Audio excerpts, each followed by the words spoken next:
A millionaire saw a girl crying by a trash bin. What he found inside left him in complete shock. The sharp click of Sarah Thompson's heels echoed through the rain-slicked alley as she ran, clutching a bundle tightly to her chest. Her blonde hair, now drenched and tangled, whipped around her face as she glanced over her shoulder. The footsteps behind her were getting closer. "You can't run forever," Sarah, a man's voice, boomed through the darkness. "Think about what you're doing." Sarah's heart pounded against her ribs as she ducked behind a dumpster, trying to muffle her ragged breathing. The bundle in her arms stirred slightly, and she pressed a trembling finger to tiny lips. "Shh, baby, please," she whispered, tears mixing with the rain on her cheeks. 2 blocks away, Elizabeth Morgan was leaving her office building. Another late night at the investment firm where she'd buried herself in work for the past 5 years. The sharp-suited CEO pulled her coat tighter against the bitter wind, her designer heels clicking purposefully on the wet pavement. That's when she heard it, a sound that would change her life, forever, a child's muffled sob. Elizabeth froze, memories she'd fought to suppress rushing back. The birth of her own daughter, the tragic accident, the funeral where she stood alone. She shook her head, trying to clear the thoughts, but the sobbing continued. Following the sound, she turned the corner and saw a young girl, no more than 7, standing by a dumpster. The child's face was streaked with tears as she pointed frantically at something inside. Elizabeth's world tilted on its axis as she peered into the dumpster. There, wrapped in what looked like an expensive cashmere sweater, was a newborn baby, still warm, still breathing. Beside the infant lay a gold locket and a handwritten note: "Please save them both. They'll kill us if they find us." As Elizabeth gathered the baby in her arms, police sirens wailed in the distance. The young girl grabbed Elizabeth's free hand, her eyes wide with terror. "Please," she whispered, "don't let them find us. The bad men in the big house. They hurt my mummy." In that moment, as Elizabeth held a stranger's baby and looked into the eyes of a terrified child, she felt something she thought had died years ago: purpose. She didn't know it yet, but this rain-soaked night would unravel a web of corruption that reached into the highest echelons of power and heal wounds she thought would never close. The polished glass walls of Morgan Investments reflected Elizabeth Morgan's outward success: CEO at 40, Forbes cover features, and a penthouse overlooking Central Park. But the reflection didn't show the cracks beneath the surface, the wounds that 5 years hadn't healed. Elizabeth's corner office told 2 stories. One wall displayed her achievements: Harvard MBA, financial awards, and philanthropic recognition. The other held a single photo, face down in an ornate silver frame. She hadn't looked at it in years, but she didn't need to. The image was burned into her memory: a 3-year-old girl with auburn curls, laughing on a carousel. Grace. Her daughter's name still caught in her throat. 5 years ago, Elizabeth had everything: a thriving career, a loving husband in Thomas Morgan, and their precious Grace. That spring morning started like any other, with Grace chattering about her preschool friends while Thomas drove her to school. Elizabeth had been on a conference call when she got the news: a drunk driver, a red light, an impact that shattered more than just metal and glass. Grace died instantly. Thomas survived for 3 days in the ICU, never regaining consciousness, leaving Elizabeth alone with the beeping machines and endless silence. When he finally slipped away, Elizabeth was left with nothing but the echoing emptiness of their dream house and the weight of all their shared tomorrows that would never come. The investigation revealed a bitter truth: the drunk driver was William Foster, son of her firm's biggest client. The Foster family's influence ran deep, and despite clear evidence, William received only a suspended sentence. Justice, like everything else in Elizabeth's world, proved to be for sale. She threw herself into work, transforming grief into ruthless ambition. Under her leadership, Morgan Investments tripled its portfolio. She became known as the Ice Queen of Wall Street: brilliant, untouchable, and completely alone. The young associates whispered about her, wondering what made their CEO so coldly perfect, never knowing that perfection was just her armor against breaking. The night terrors still came, though less frequently now. Dreams of carousel music turning discordant, of Grace calling for help while Elizabeth remained frozen, unable to reach her. She'd wake gasping, her penthouse too large, too quiet, the city lights below offering no comfort. Dr. Patricia Reynolds, her therapist, suggested volunteering with children's charities, a way to honor Grace's memory. Elizabeth always refused. "I'm not ready," she'd say, but the truth was deeper. She didn't believe she deserved healing. The guilt of surviving, of being on that conference call instead of in the car with her family, had become a familiar companion.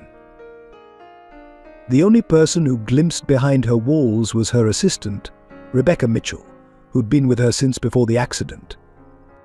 Rebecca quietly maintained the office's unspoken rules: no children's photos on desks, no discussion of family events, and absolutely no carousel music in the building's elevator system. Elizabeth had crafted her new life with surgical precision, excising anything that might trigger memories of her loss. She dated occasionally powerful men who understood the language of mergers and acquisitions, but never let anyone close enough to see the broken pieces she carried. Her world was ordered, controlled, and safely numb until the night she heard a child crying by a dumpster, and everything she'd built began to crumble. As she stared out her office window at the Manhattan skyline, Elizabeth couldn't have known that the carefully constructed walls of her life were about to be shattered, not by another tragedy, but by another unexpected chance at redemption. The gold locket found with the abandoned baby would lead her down a path that would force her to confront not only her past, but a web of corruption that made her own tragedy part of a much larger, darker pattern. Dr. James Wilson's reputation at St. Mary's Hospital preceded him. Chief of pediatric medicine at 38, his colleagues admired his surgical brilliance while whispering about his obsession with cases involving abandoned children. Few knew that his dedication stemmed from his own past, a history he shared with Elizabeth Morgan, though neither had realized it yet.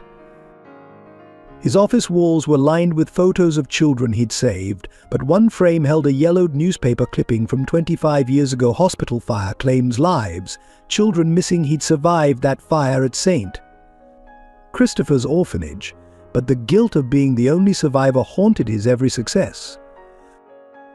Detective Anna Hayes of the Special Victims Unit carried herself with the weight of too many unsolved cases. At 45, her dark hair was streaked with premature gray, earned from 15 years of witnessing humanity's darkest moments. She'd been investigating a pattern of missing children and suspicious adoptions for months, all somehow connected to St. Mary's Hospital, but each lead disappeared into a maze of sealed records and political pressure. Rebecca Mitchell, Elizabeth's assistant for 7 years, knew more than she revealed. Behind her efficient exterior and perfect meeting minutes, she maintained a private database of similar cases across the state. Her own sister had disappeared 15 years ago, leaving behind only a tearful voicemail about powerful men and terrible mistakes. The police had dismissed it as a runaway case, but Rebecca knew better. William Cooper, the hospital's board chairman, moved through the city's highest social circles with easy charm and generous political donations. His public face was that of a philanthropist, but in private meetings, his smile never quite reached his eyes. He'd risen from nowhere 20 years ago, his past carefully hidden behind expensive lawyers and sealed records. District Attorney Michael Reynolds built his career on being incorruptible, but lately the pressure to look away from certain cases had become intense. His daughter's recent acceptance to an elite private school came with an anonymous scholarship, and he understood the unspoken message. Still, when he looked at the photos of missing children on Detective Hayes's wall, he felt the ground shifting beneath his moral certainty. Sarah Thompson, whose desperate flight would trigger the unraveling of everything, had once been Sarah Foster, a name she'd been forced to abandon. The daughter of a prominent family, she'd disappeared from college 5 years ago. Everyone assumed she'd run away to Europe, never knowing she'd been trapped in a golden cage of threats and manipulation, watching as others like her disappeared into a system designed to silence them. These lives orbited each other like planets around a dark star, each carrying pieces of a truth too terrible to face alone. Dr. Wilson saw the pattern in mysterious injuries that didn't match parents' stories.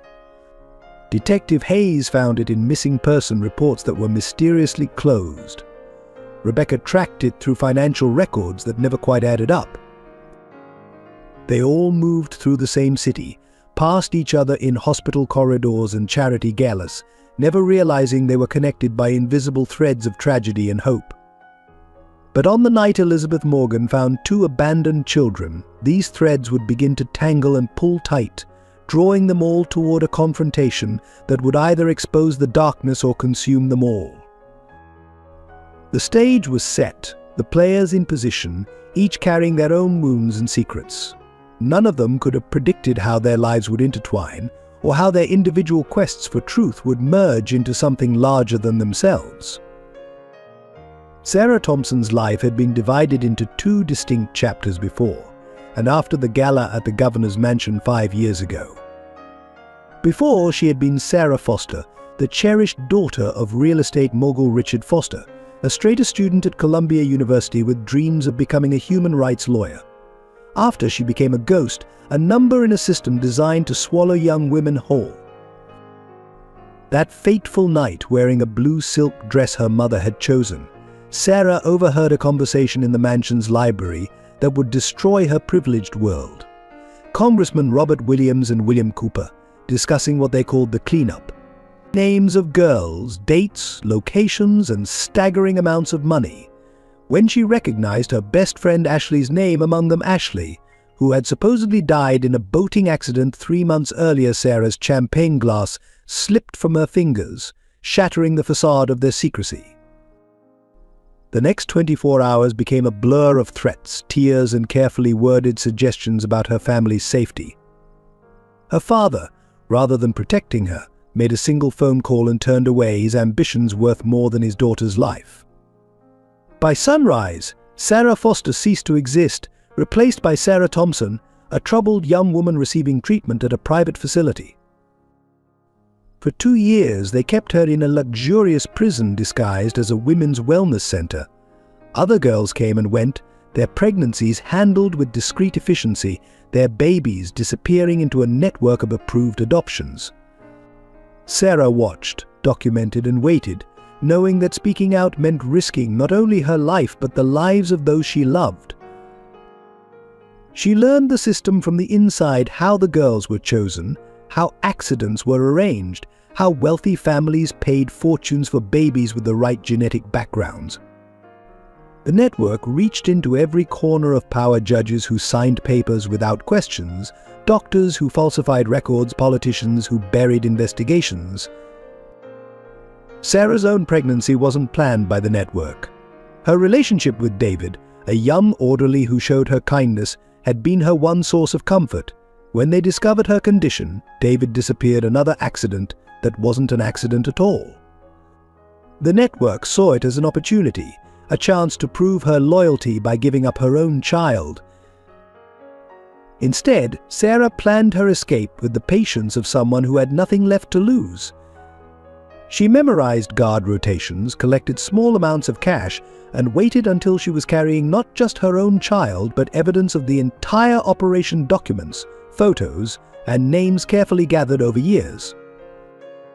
7 months pregnant, hiding in a series of safe houses arranged through an underground network of domestic violence shelters, Sarah met Emily. The 7-year-old was another victim of the system. Her mother vanished after threatening to expose a prominent judge. In Emily's innocent face, Sarah saw a chance at redemption, a possibility of saving at least one more person besides her unborn child. But the network's reach proved longer than she imagined. Each safe house became compromised, each ally disappeared or went silent. On that rainy night by the dumpster, Sarah made the hardest choice of her life, trusting a stranger with not only her newborn daughter, but also Emily, along with the evidence that could bring down the entire operation. What Sarah couldn't have known was that Elizabeth Morgan, the stranger who found her children, had her own score to settle with the network, though neither woman yet realized how their paths had already crossed years before. The gold locket Sarah left with her baby contained not just a mother's love but a key to unraveling everything if they could live long enough to use it. The night Elizabeth Morgan found the children changed everything in a heartbeat. Standing there in the rain, cradling a newborn while a terrified 7-year-old clung to her designer coat, she felt time itself bifurcate into before and after. "My name's Emily," the girl whispered, her voice barely audible above the rain. "The baby is Emma. Please don't call the police. The bad men have police friends." Her words carried a wisdom no child should possess. Elizabeth pulled off her cashmere coat, carefully wrapping it around Emily's shivering shoulders. The baby, Emma, stirred in her arms, impossibly small and vulnerable. The gold locket around the infant's neck gleamed dully in the streetlight, its weight somehow significant against Elizabeth's palm. "I have an apartment nearby," Elizabeth heard herself saying, the words emerging before she could analyze their implications. "Let's get you both warm and dry. Then we can figure this out." Emily's grip on her hand tightened, trust and terror intertwined. The walk to Elizabeth's penthouse was surreal. The doorman's carefully neutral expression spoke volumes about the sight they must have presented the notorious Ice Queen of Wall Street, disheveled and rain-soaked, carrying a newborn while leading a bedraggled child. "Mrs. Morgan," he said simply, holding the door. "Shall I call anyone?" "No, James. Not tonight." The unspoken understanding in his nod was worth more than words. But in the elevator, Emily's reflection in the polished doors showed a girl holding herself too straight, too still, the posture of someone used to making herself invisible. Elizabeth recognized it from her own childhood photos after Grace's death. The penthouse door opened to darkness and silence, a space designed for solitude now suddenly inhabited by the quiet breathing of 3 people instead of 1. Elizabeth hit the lights, and Emily gasped. The Manhattan skyline spread before them, a glittering carpet of lights that made the girl momentarily forget her fear. "Are you hungry?" Elizabeth asked, leading them to the kitchen. Emily nodded, then looked guilty about admitting need. When did you last eat?" "Yesterday morning," Emily whispered. "We had to keep running." Elizabeth's heart clenched. She opened her Sub-Zero refrigerator, its contents a testament to her solitary life. Takeout containers, a bottle of expensive champagne, wilting arugula. "How about grilled cheese?" she offered, remembering how Grace had loved them. While Emily ate, Elizabeth prepared a makeshift bed on the couch, her mind racing. The baby would need formula, diapers, proper clothes. Emily needed everything, and they both needed protection from whatever had driven their mother to such desperate measures.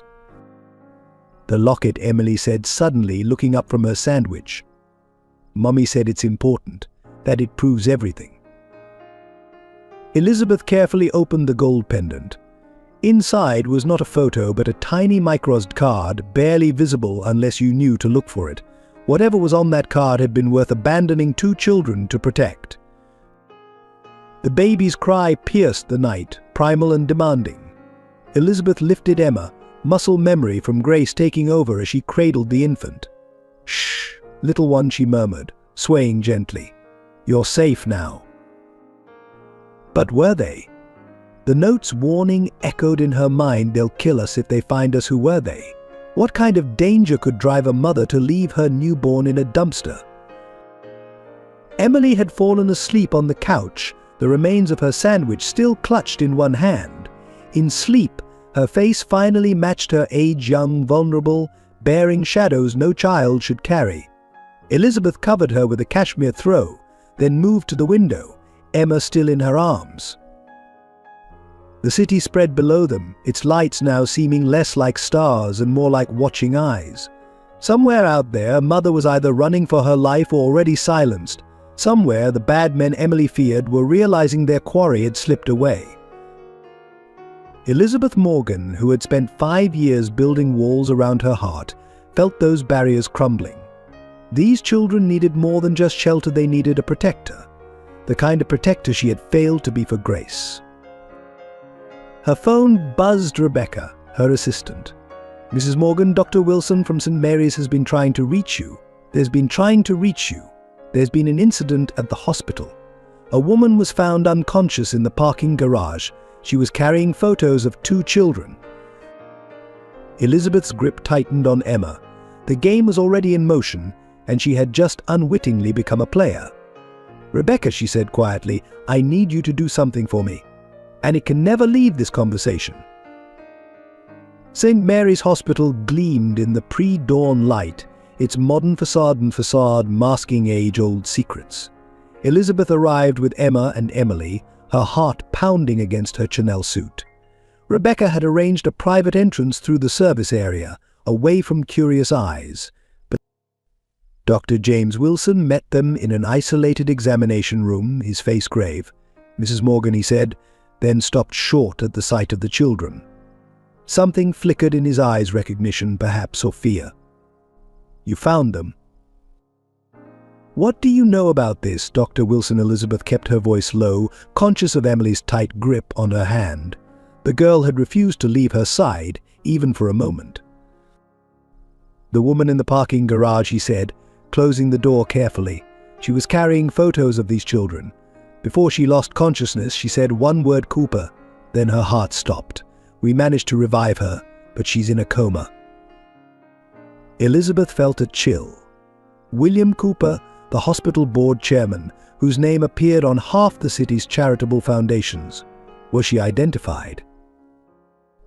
No ID, no phone, nothing except the photos, and this he held up a keycard. Access to the hospital's restricted records floor. Only senior staff have these. Emma stirred in Elizabeth's arms as Dr. Wilson examined her. His gentle competence with the baby spoke of years of experience, but there was something else, a personal investment that went beyond professional duty.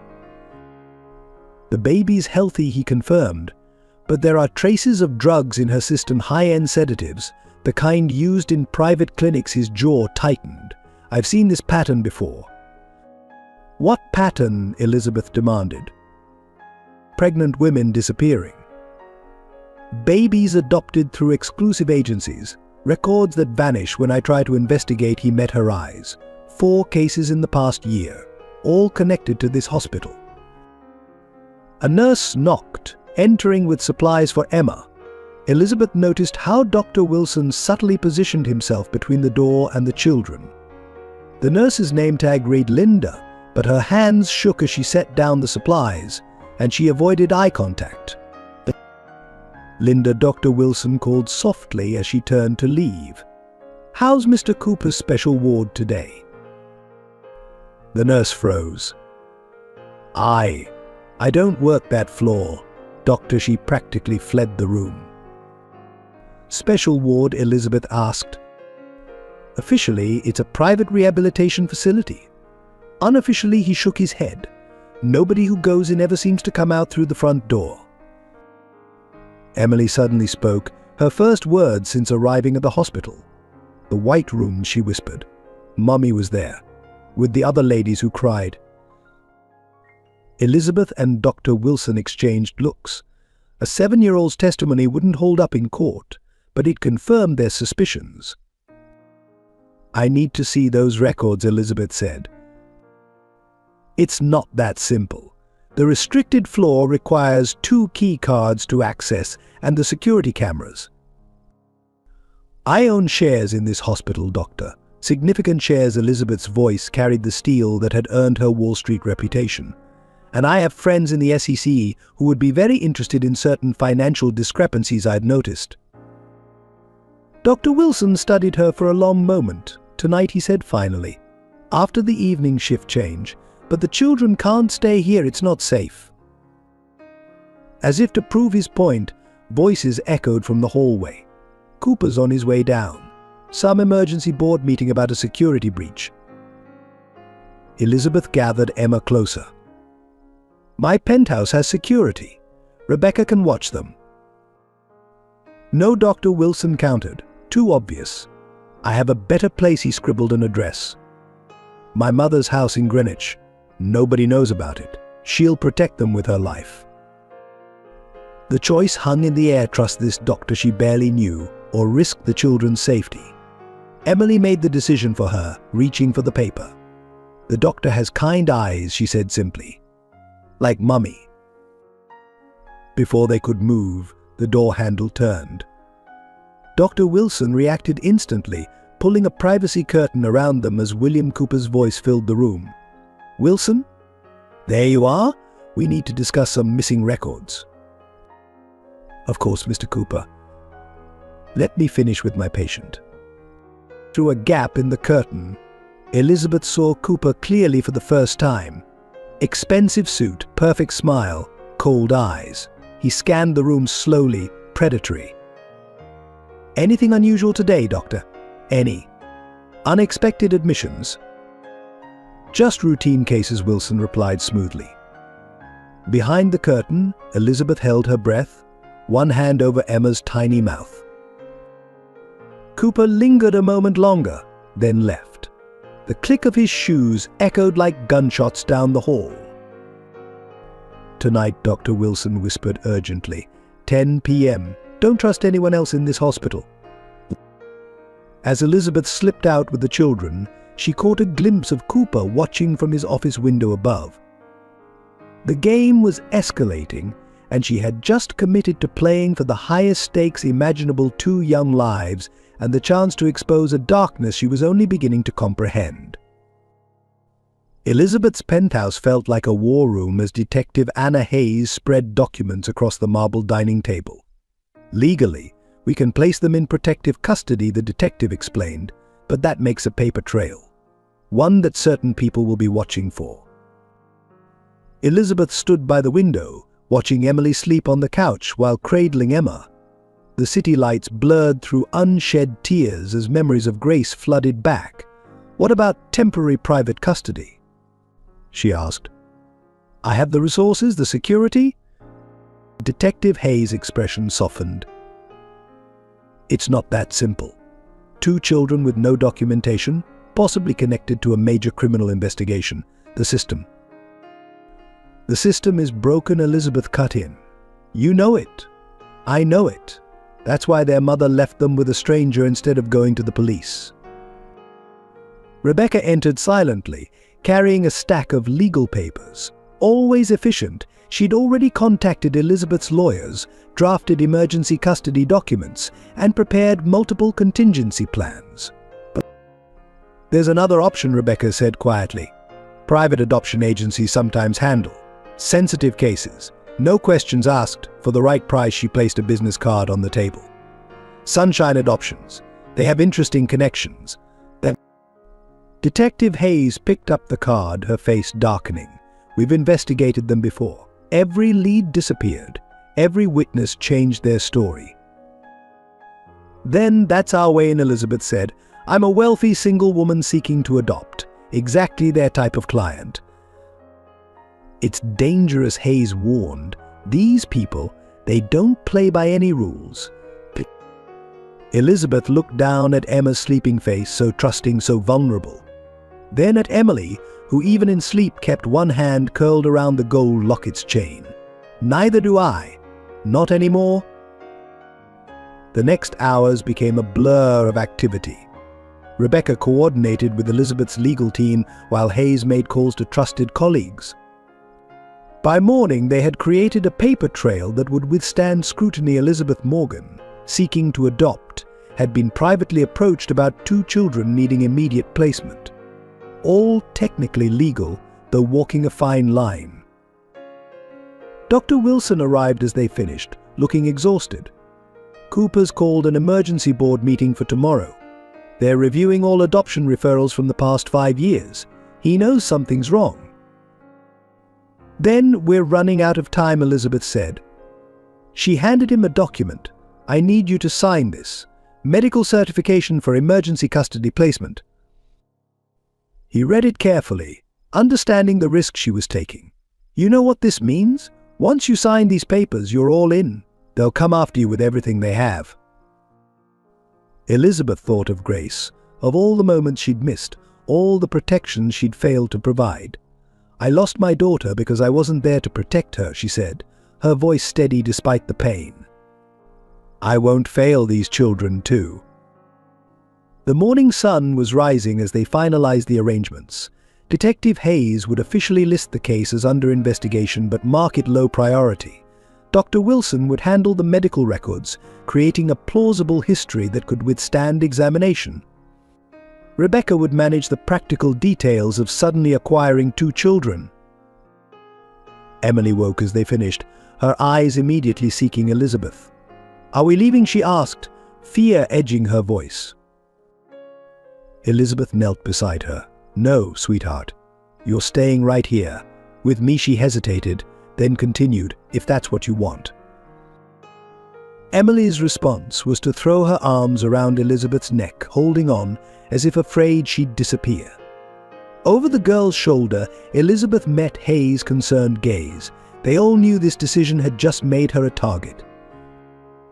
"Mrs. Morgan," Rebecca interrupted gently. "The papers are ready." Elizabeth signed her name with the same pen she'd used to sign billion-dollar deals, but this felt heavier, more consequential. Each stroke of the pen was a commitment, a promise to 2 children she barely knew but already loved. "It's done," she said, just as Emma began to cry. As she moved to comfort the baby, Elizabeth caught her reflection in the window. The infamous Ice Queen of Wall Street was gone, replaced by someone both softer and stronger. Someone ready to fight a war she never expected to wage. "We'll need to move quickly now," Hayes said, gathering her files. "Cooper's people will be watching. One wrong move." "Let them watch," Elizabeth replied, steel in her voice. "I've spent 5 years building walls around my heart. Now I'm going to use those walls to protect these children. And God help anyone who tries to harm them." The microSD card from the locket lay on Elizabeth's desk like a tiny bomb waiting to detonate. Her private office's security system had been upgraded twice since the children arrived, but she still felt exposed as she inserted the card into her computer. Incoming call from Congressman Williams' office. Rebecca's voice crackled through the intercom. "3rd time this morning." "Keep stalling," Elizabeth replied, her fingers moving across the keyboard. The card's contents were encrypted, but her tech team had finally cracked it. As files populated her screen, her blood ran cold. Of financial records, hospital documents, photos, all leading to one named Sarah Foster, the missing daughter of real estate mogul Richard Foster. The same Sarah Foster who had vanished from a charity gala 5 years ago, allegedly running away to Europe. The same gala where Congressman Robert Williams had announced his family values campaign. A knock at her door made her jump. Dr. Wilson entered, looking grave. "The woman from the parking garage," he said without preamble. "She's awake." Elizabeth locked her computer. "Take me to her." The private room at St. Mary's was guarded by 2 officers Hayes trusted. The woman in the bed looked nothing like her society photos from 5 years ago, but Elizabeth recognized Sarah Foster immediately. Emily had her eyes. "You have them." Sarah's voice was barely a whisper. "My children." "They're safe," Elizabeth assured her, taking her hand. "Emily and Emma are protected." Tears slid down Sarah's face. "Williams, he'll never stop." "The network. It's bigger than you know." She fumbled weakly with something under her pillow. "There's more. Evidence. Storage unit. Keys in my shoe."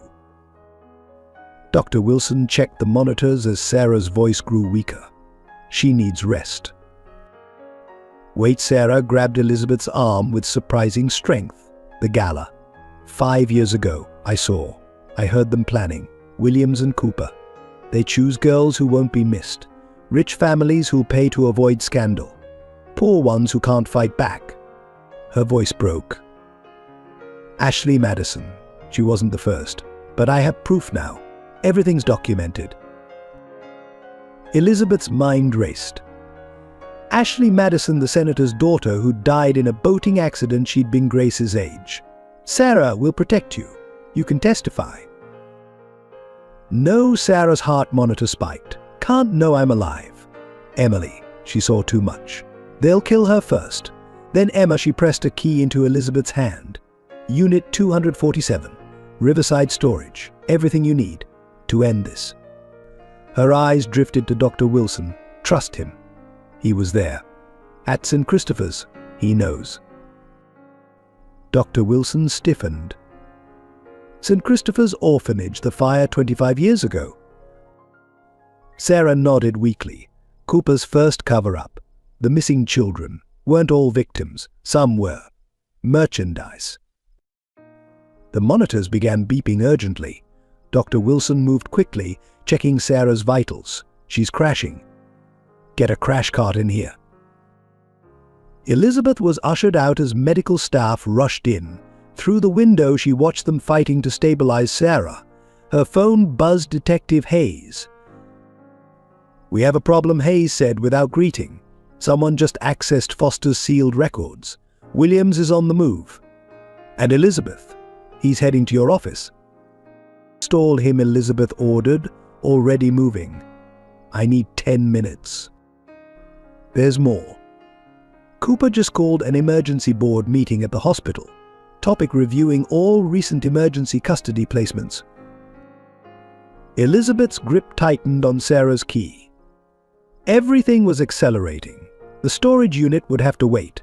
Right now, she needed to get back to her office before Williams arrived, needed to protect the evidence they already had.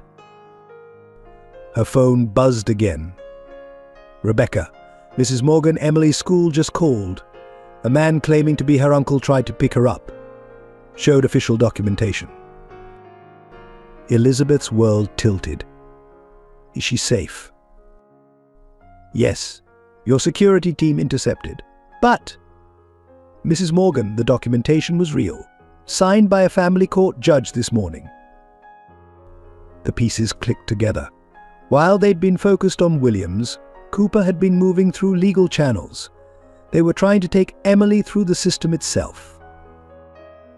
"Get me Judge Harrison on the phone," Elizabeth commanded, her heels clicking rapidly across the hospital floor.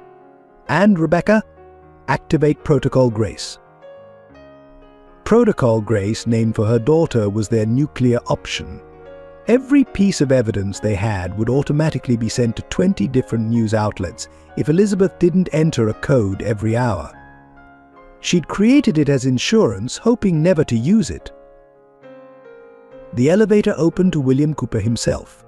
His smile was practiced, perfect. "Mrs. Morgan, just the person I wanted to see."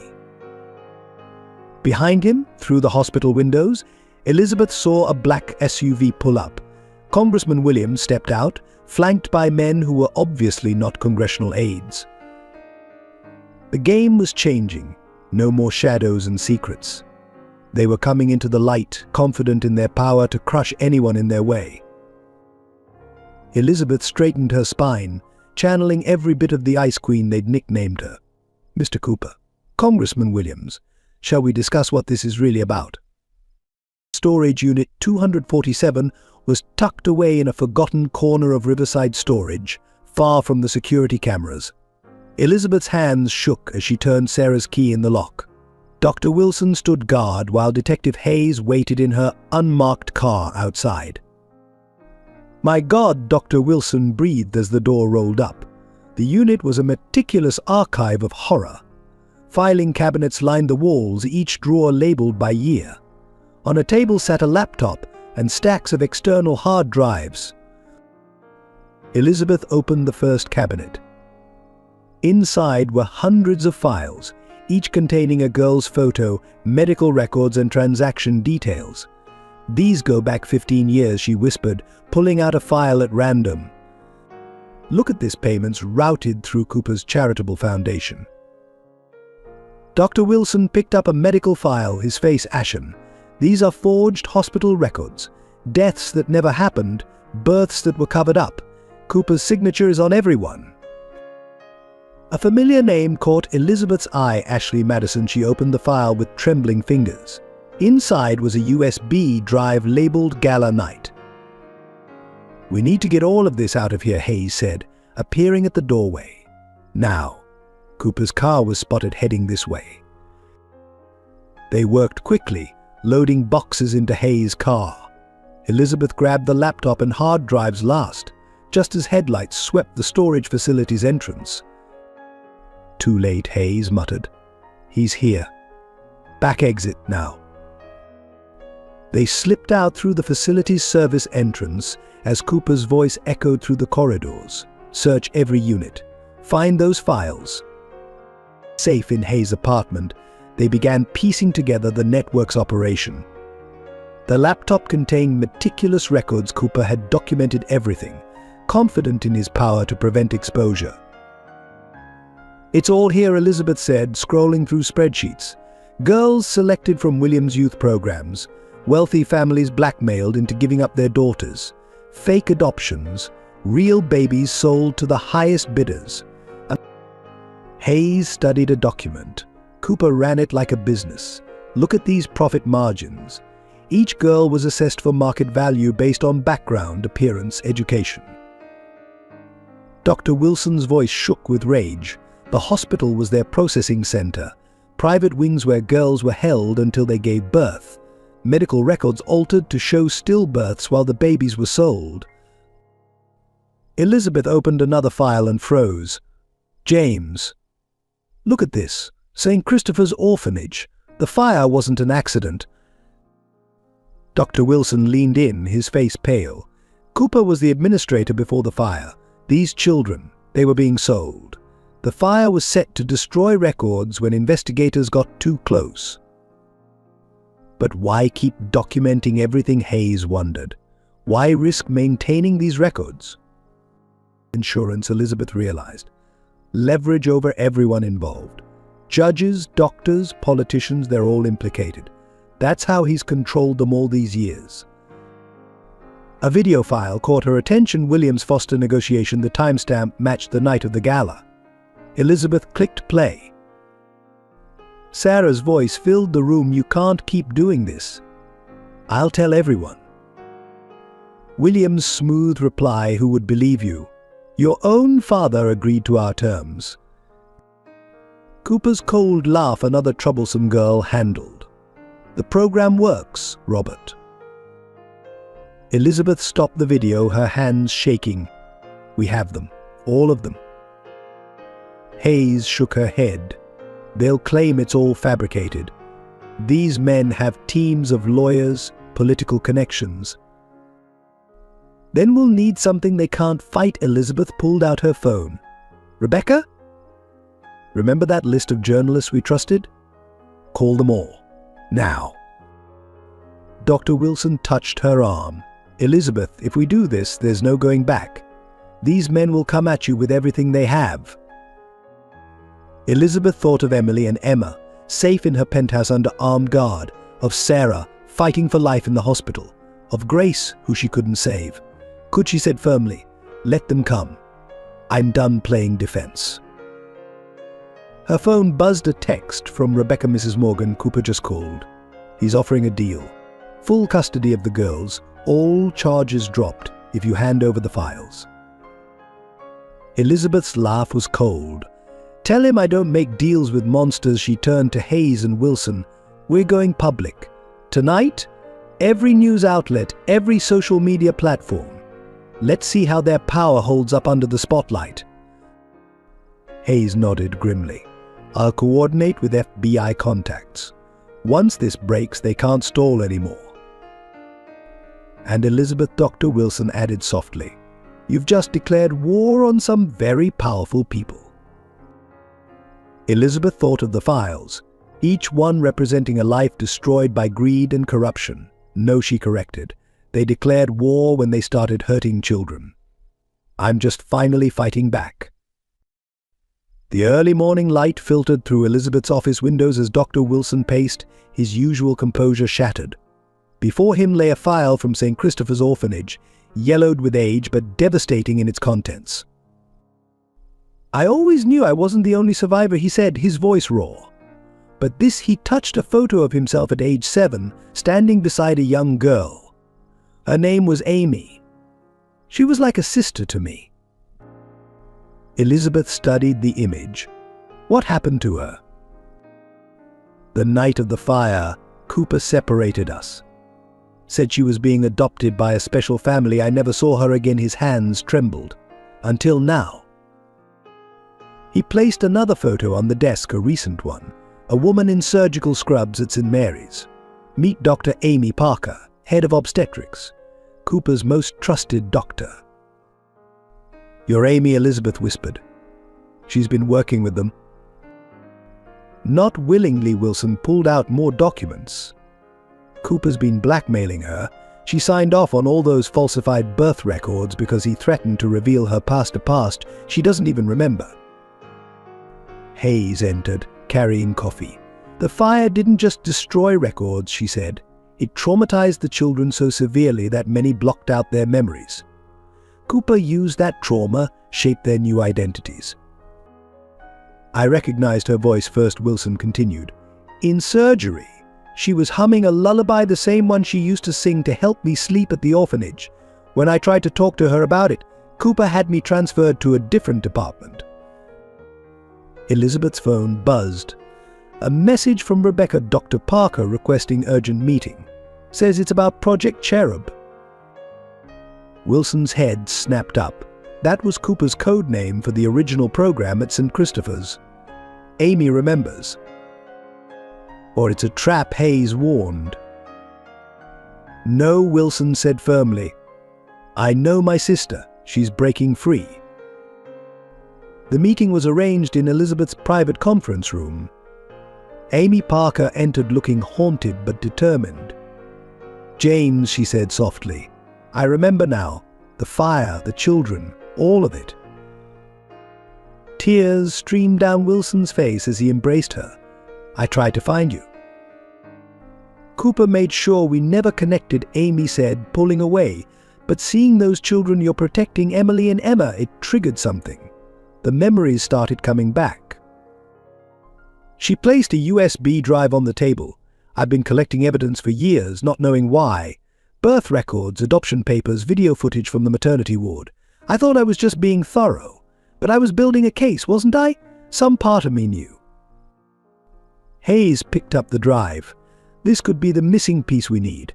Medical proof of what they've been doing."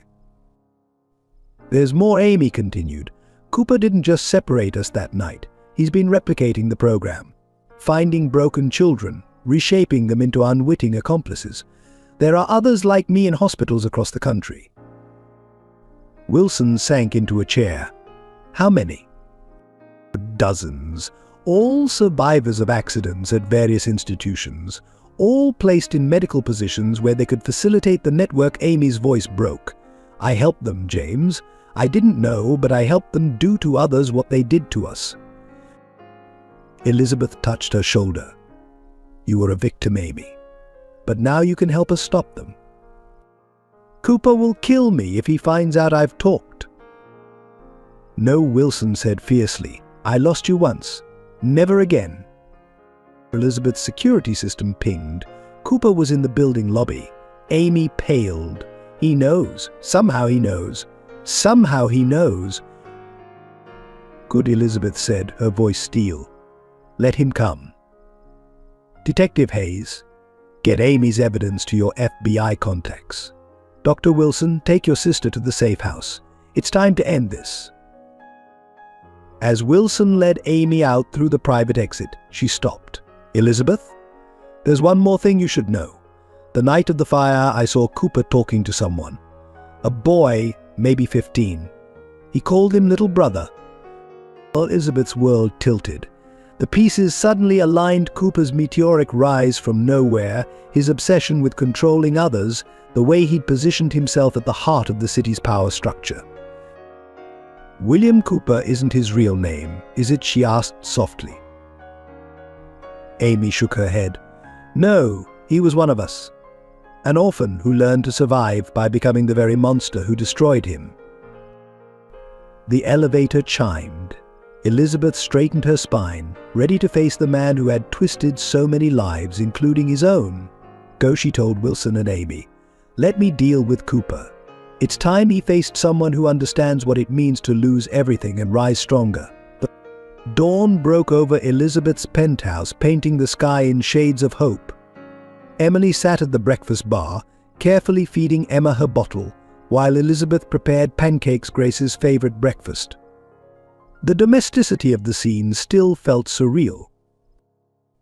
"You're doing that perfectly," Elizabeth praised, watching Emily's gentle handling of her baby sister. The girl beamed, a rare smile that transformed her solemn face.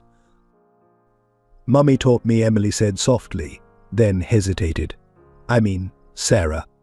Is it okay that I still call her Mummy?" Elizabeth set down her spatula and moved to embrace Emily. "Of course it is, sweetheart. Sarah is your mother, and she loves you very much. We're just keeping you safe until she's better." At the hospital, Sarah was recovering slowly. Each visit brought more color to her cheeks, more strength to her voice. Today, as Elizabeth entered with Emma in her arms and Emily clutching her hand, Sarah's eyes filled with tears of joy. "My babies," she whispered, reaching out. Emily rushed forward, but stopped short, suddenly uncertain. The distance of their separation hung between them like a physical thing.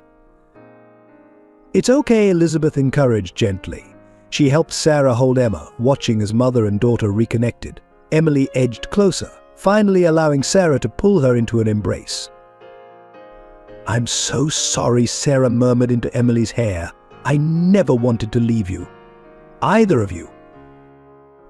"I know," Emily replied, wise beyond her years. "The bad men made you. But Elizabeth protected us. She makes pancakes like you used to." Sarah's eyes met Elizabeth's over their daughters' heads. "Thank you," she mouthed silently. Elizabeth nodded, her own eyes misting. She understood now motherhood wasn't about biology or legal documents. It was about love, protection, and the fierce determination to shield these precious lives from harm. The days fell into a rhythm. Mornings were for breakfast and school preparations, Emily gradually relaxing into the routine of normal childhood. Afternoons brought hospital visits where Sarah grew stronger and the bonds between all of them deepened. Evenings were for stories, baths, and the quiet moments that knit their unlikely family together. One night, Elizabeth found Emily in Grace's old room, now converted into a nursery for Emma. The girl was showing her baby sister a drawing, a family portrait with 3 mothers and 2 daughters. "Is this okay?" Emily asked anxiously, showing Elizabeth the picture. "I drew all of us together." Elizabeth's heart swelled. "It's perfect," she answered, remembering how she'd once thought her capacity for maternal love had died with Grace. How wrong she'd been. Sarah's recovery brought new challenges and deeper connections.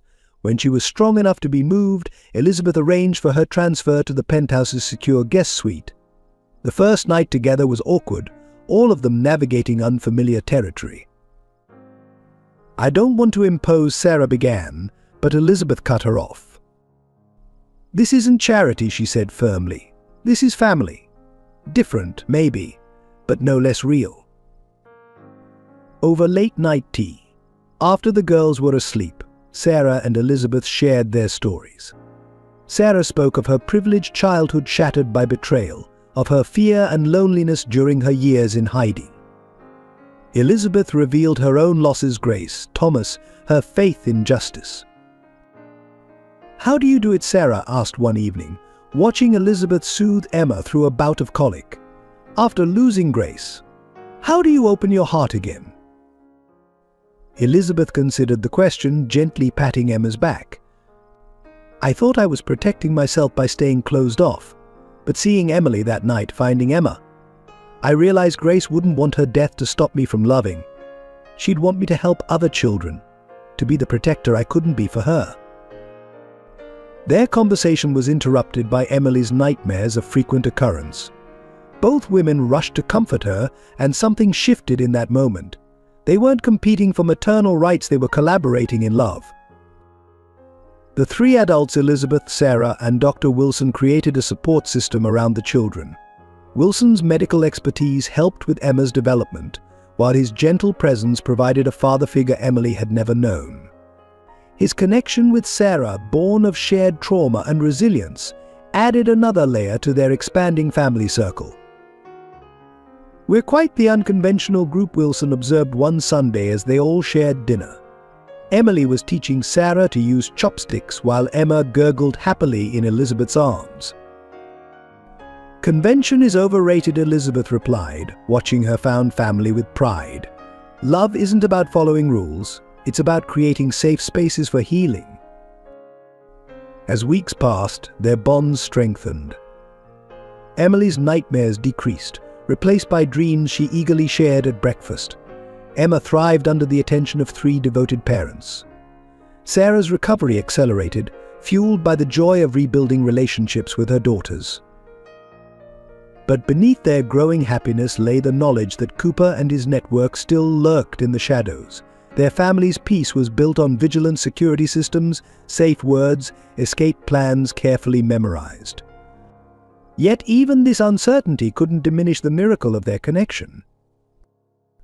Detective Hayes spread surveillance photos across Elizabeth's office desk, each image revealing another layer of St. Mary's corruption.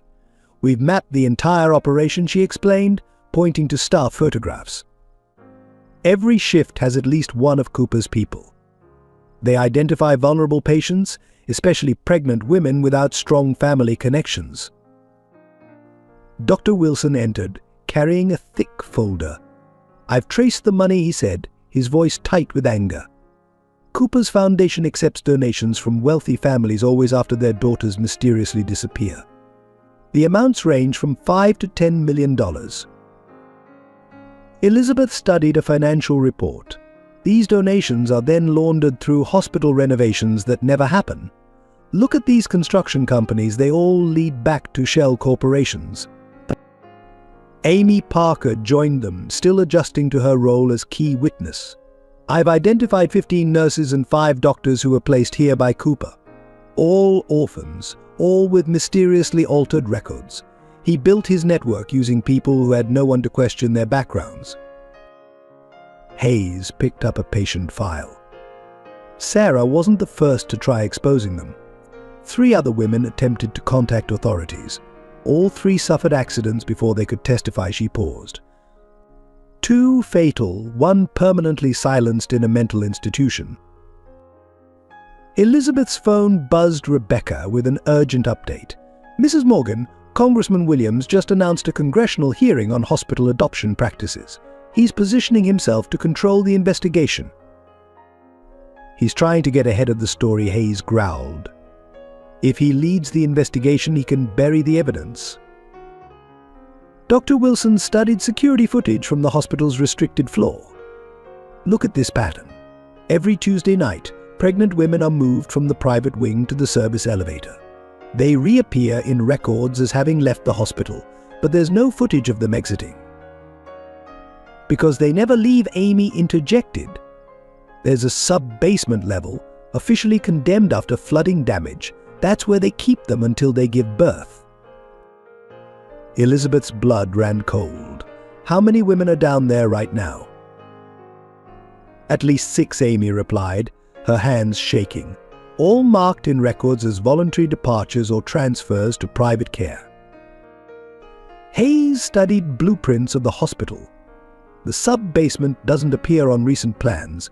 It's been completely erased from official records. "Not completely," Dr. Wilson corrected, pulling out an old architectural drawing. "I found this in the city archives.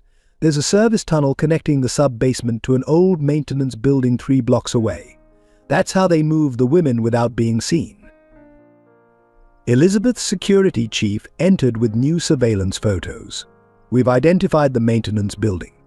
It's owned by a company called New Life Adoptions, registered to Cooper's sister-in-law." "The perfect cover," Hayes observed. "Women enter St. Mary's pregnant, are moved underground to give birth, then disappear through the tunnel. Meanwhile, wealthy clients collect their adopted babies through a seemingly legitimate agency." Amy pointed to a calendar. "Cooper's hosting a hospital fundraiser next week. All the major players will be their donors. doctors, politicians involved in the network. Perfect time to gather evidence, Hayes mused. Everyone in one place, likely discussing business they think is private.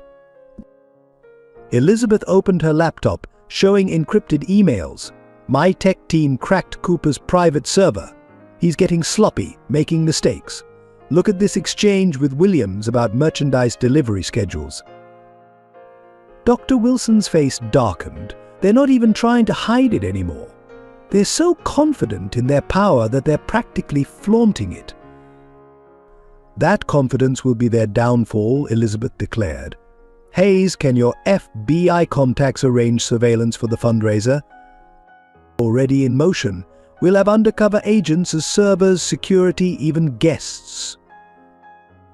Rebecca entered with more files. Mrs. Morgan, I've compiled backgrounds on every hospital board member. 3 have daughters who disappeared within the last decade. All 3 families made large donations to Cooper's foundation shortly after. Blackmail, Elizabeth realized. He's not just selling babies, he's forcing the parents to become complicit. Once they pay to make their pregnant daughters disappear, they're trapped in his web. The scope of corruption was staggering. Every new piece of evidence revealed more tentacles of Cooper's operation, reaching into law enforcement, politics, and the highest levels of society. We need to move carefully, Hayes warned. One wrong step, and they'll destroy everything evidence, witnesses, even the women currently trapped in that sub-basement. Elizabeth stood, moving to her window. Below, St. Mary's Hospital gleamed in the afternoon sun, its respectable facade masking unimaginable horrors. No, she said firmly, we've played defense long enough. It's time to bring it all down. The first warning came at dawn. Rebecca found her car's brake lines cut, a child's toy left on the driver's seat. Hours later, Dr. Wilson's mother received photos of her house taken from different angles, each marked with a red X. They're escalating, Hayes said, examining the evidence in Elizabeth's secure conference room. Classic intimidation tactics. Show they can reach anyone, anywhere. Sarah, still recovering in Elizabeth's penthouse, received a more personal threat. A delivery arrived, her old debutante dress from the governor's gala, now stained with what looked like blood. The note read, Emily looks just like you at that age. Elizabeth doubled security, adding ex-military guards to the rotation. She moved Wilson's mother to a safe house and relocated Rebecca to the penthouse's guest suite. But Cooper's network proved resourceful. Amy Parker's office was ransacked, patient files scattered everywhere except those documenting suspicious births. Those had vanished. Her home computer was hacked, years of careful record-keeping erased.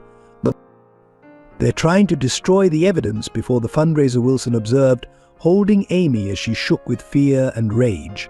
But they don't know about our backups. But the threats grew bolder. Judge Harrison, who had been secretly cooperating with Hayes, found his teenage daughter's college acceptance mysteriously rescinded. The message was clear: everyone had something to lose.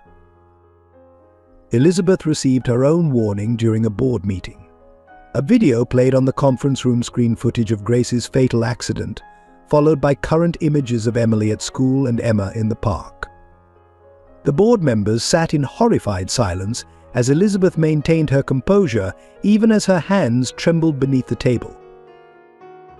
You think this frightens me, she addressed the empty air, knowing Cooper's people were watching.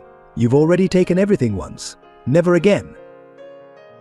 That night, as Elizabeth checked on the sleeping children, Sarah appeared beside her. We should leave, she whispered. Take the girls and disappear. I know how to run, how to hide. Elizabeth touched Emma's tiny hand, then smoothed Emily's hair. No, she replied firmly. Running lets them win, lets them keep hurting other families. We stop this here. But the next day, Hayes arrived with news. 2 potential witnesses, nurses who had agreed to testify, had vanished. Their apartments were immaculate, passports missing, resignation letters perfectly typed. Too perfect. Their cleaning house, Hayes growled. Anyone who might talk is being eliminated or disappeared. Dr. Wilson studied the nurses' personnel files. Both came from foster care backgrounds. No family to ask questions, just like the others Cooper recruited. Rebecca's network of contacts reported similar patterns across the country. Mysterious accidents, sudden relocations, people vanishing just before they could expose similar operations in other hospitals. The pressure mounted as the fundraiser approached. Amy received medical records from her past procedures she had no memory of, signed with her name but not her signature. They're going to claim I'm unstable, she realized. That I fabricated everything. Wilson held her hand. They can't erase who you are, Amy. Not anymore. Elizabeth's company faced sudden SEC investigations, tax audits, and suspicious reports about offshore accounts. Her board members received anonymous tips about alleged misconduct. Clients began pulling investments. They're trying to destroy your credibility, Hayes observed. Make any accusations you make seem like revenge for financial troubles. But each threat strengthened Elizabeth's resolve.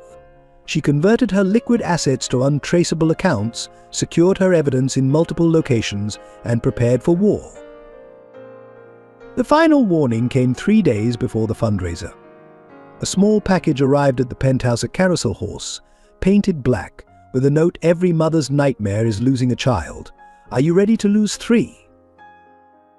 Elizabeth gathered her unlikely family, Sarah, Wilson, Amy, Hayes, Rebecca, and the children in her secure panic room. Tomorrow, she announced, we end this. Not just for us, but for every family they've destroyed. She looked at each face, seeing not fear but determination. These people, brought together by tragedy and corruption, had become something Cooper could never understand: a family bound by choice rather than blood, strengthened by adversity rather than broken by it. Let them threaten us, Elizabeth declared. Every warning shows their desperation. Every attempt to silence us proves what they fear most: the truth. As they finalized their plans for the fundraiser, Emily tugged at Elizabeth's sleeve. "Are the bad men coming for us?" she asked, her young voice steady. Elizabeth knelt before her. "No, sweetheart. We're going after them. And this time, they're the ones who should be afraid." The hospital fundraiser was in full swing when Elizabeth's secure phone buzzed, the one connected only to Emily's security detail. Her blood froze at the text code read, "School breach. Moving to protocol grace."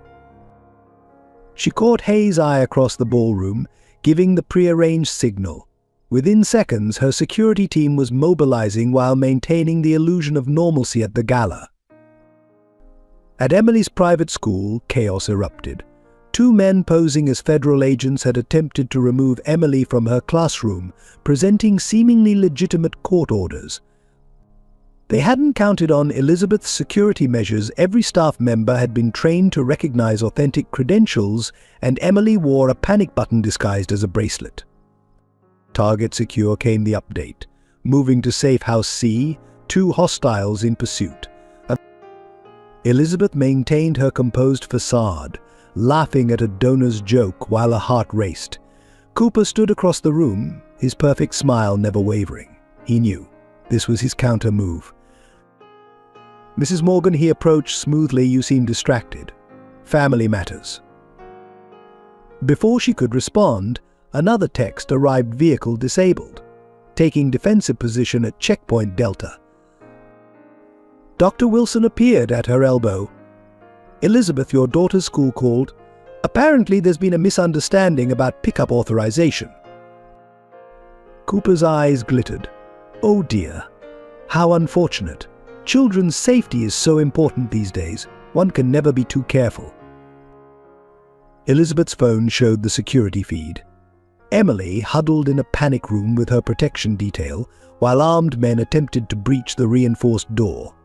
The girl's face was tear-streaked but determined as she repeated the safety protocols Elizabeth had drilled into her. "Indeed," Elizabeth replied to Cooper, her voice arctic. "One should be especially careful about threatening children. It tends to bring out the worst in parents." Hayes was already coordinating with local police, But Elizabeth knew they'd arrived too late, deliberately delayed by Cooper's influence. This was the moment they'd prepared for, the reason she'd established multiple fallback positions and escape routes. Protocol, Grace. Phase 2, she texted.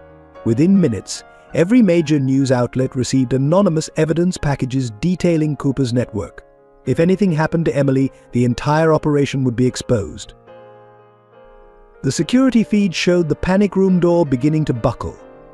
Emily's protection detail, ex-military professionals, took defensive positions. The girl herself remained remarkably calm, clutching the locket Elizabeth had given her, the one containing a GPS tracker and emergency beacon. "Your move," Elizabeth told Cooper quietly. "Those men either stand down or every document, every photograph, every piece of evidence goes public in the next 5 minutes, including the contents of Sarah Foster's storage unit." Cooper's smile faltered for the first time. "You're bluffing. Those files were destroyed." "Were they? Check your phone." He did, and she saw the moment he realized she'd outmaneuvered him. The first wave of evidence was already hitting social media, nothing incriminating enough to spook his people, but clear proof that more was coming. "Stand down," Cooper barked into his phone. On the security feed, the men attacking the panic room immediately retreated. But Elizabeth watched them go, her heart pounding. "If anything happens to Emily or Emma or Sarah or anyone else I care about, everything comes out. No warnings, no negotiations, no deals." "You have no idea what you're dealing with," Cooper hissed. "No," Elizabeth corrected him. "You have no idea who you're dealing with. I'm not one of your vulnerable girls, Cooper. I'm a mother who's already lost one child. Do you really want to find out what I'm capable of?" The security feed showed Emily emerging from the panic room, shaken but safe. Her protection detail swept her away through a pre-planned escape route, heading for a safe house only Elizabeth knew about. "The game's changed," Elizabeth told Cooper. "You're not hunting frightened teenagers anymore. You're facing a woman with resources equal to yours and nothing left to lose. Remember that the next time you think about threatening my family." She turned to leave, but Cooper caught her arm. "This isn't over, Elizabeth." "No," she agreed, "but for the first time, you're not the one controlling how it ends." As she left the gala, Elizabeth received confirmation that Emily was secure. The girl had followed every safety protocol perfectly, proving that even at 7, she understood the stakes of their war. St. Mary's Hospital's pristine corridors became a battlefield at midnight. Elizabeth Hayes and Dr. Wilson moved silently through the service entrance, their steps echoing in the empty halls. The fundraiser had been a distraction while Cooper's attention was focused on Emily. Their real mission was about to begin. "Security cameras are looped," Rebecca confirmed through their earpieces. "You have 20 minutes before the next staff rotation." They reached the condemned elevator that led to the sub-basement. Amy Parker waited there, her face pale but determined. 6 women down there," she whispered, "all in their 3rd trimester. Cooper's planning to move them tonight." Hayes checked her weapon. "FBI tactical team is in position outside the tunnel exit. If Cooper's people try to evacuate, they'll be caught." The elevator groaned as they descended into darkness. Elizabeth's heart pounded, remembering Sarah's description of this place. The doors opened to a scene from a nightmare, a fully equipped medical ward, hidden from the world. "Oh God," Wilson breathed. In separate rooms they found the women, some barely more than girls, each monitored by sophisticated medical equipment. All showed signs of sedation. "Just like Sarah," Elizabeth murmured, checking pulses. "They keep them drugged to prevent resistance." A noise at the end of the corridor froze them in place. Footsteps approached multiple sets, moving with purpose. Company, Hayes warned, taking position. The lights suddenly blazed to full brightness. William Cooper stood at the corridor's end, flanked by security guards and Dr. Charles Bennett, the hospital's chief of surgery. I must admit, Cooper said smoothly, I underestimated you, Elizabeth. Using Emily's situation to distract me while you staged this little raid? Impressive. This ends tonight, Elizabeth replied, her voice steady. These women are leaving with us. Cooper smiled.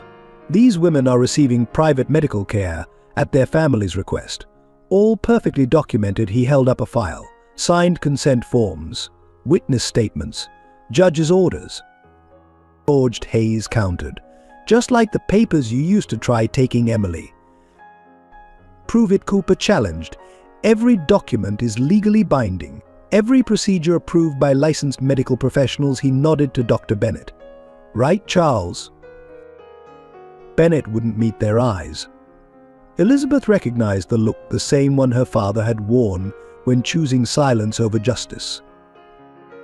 Tell them, Charles Wilson urged his colleague. Tell them about the real records, the ones you've been copying for months. Bennett's head snapped up. Cooper's smile faltered. Insurance, Wilson explained. Charles knew this day would come. He's been documenting everything, real patient files, proof of forgeries, records of every baby sold. You're lying, Cooper snarled. The files are already with the FBI, Hayes added, along with testimony from 3 board members who've agreed to cooperate. Cooper's composure cracked. Kill the women, he ordered his guards. No witnesses.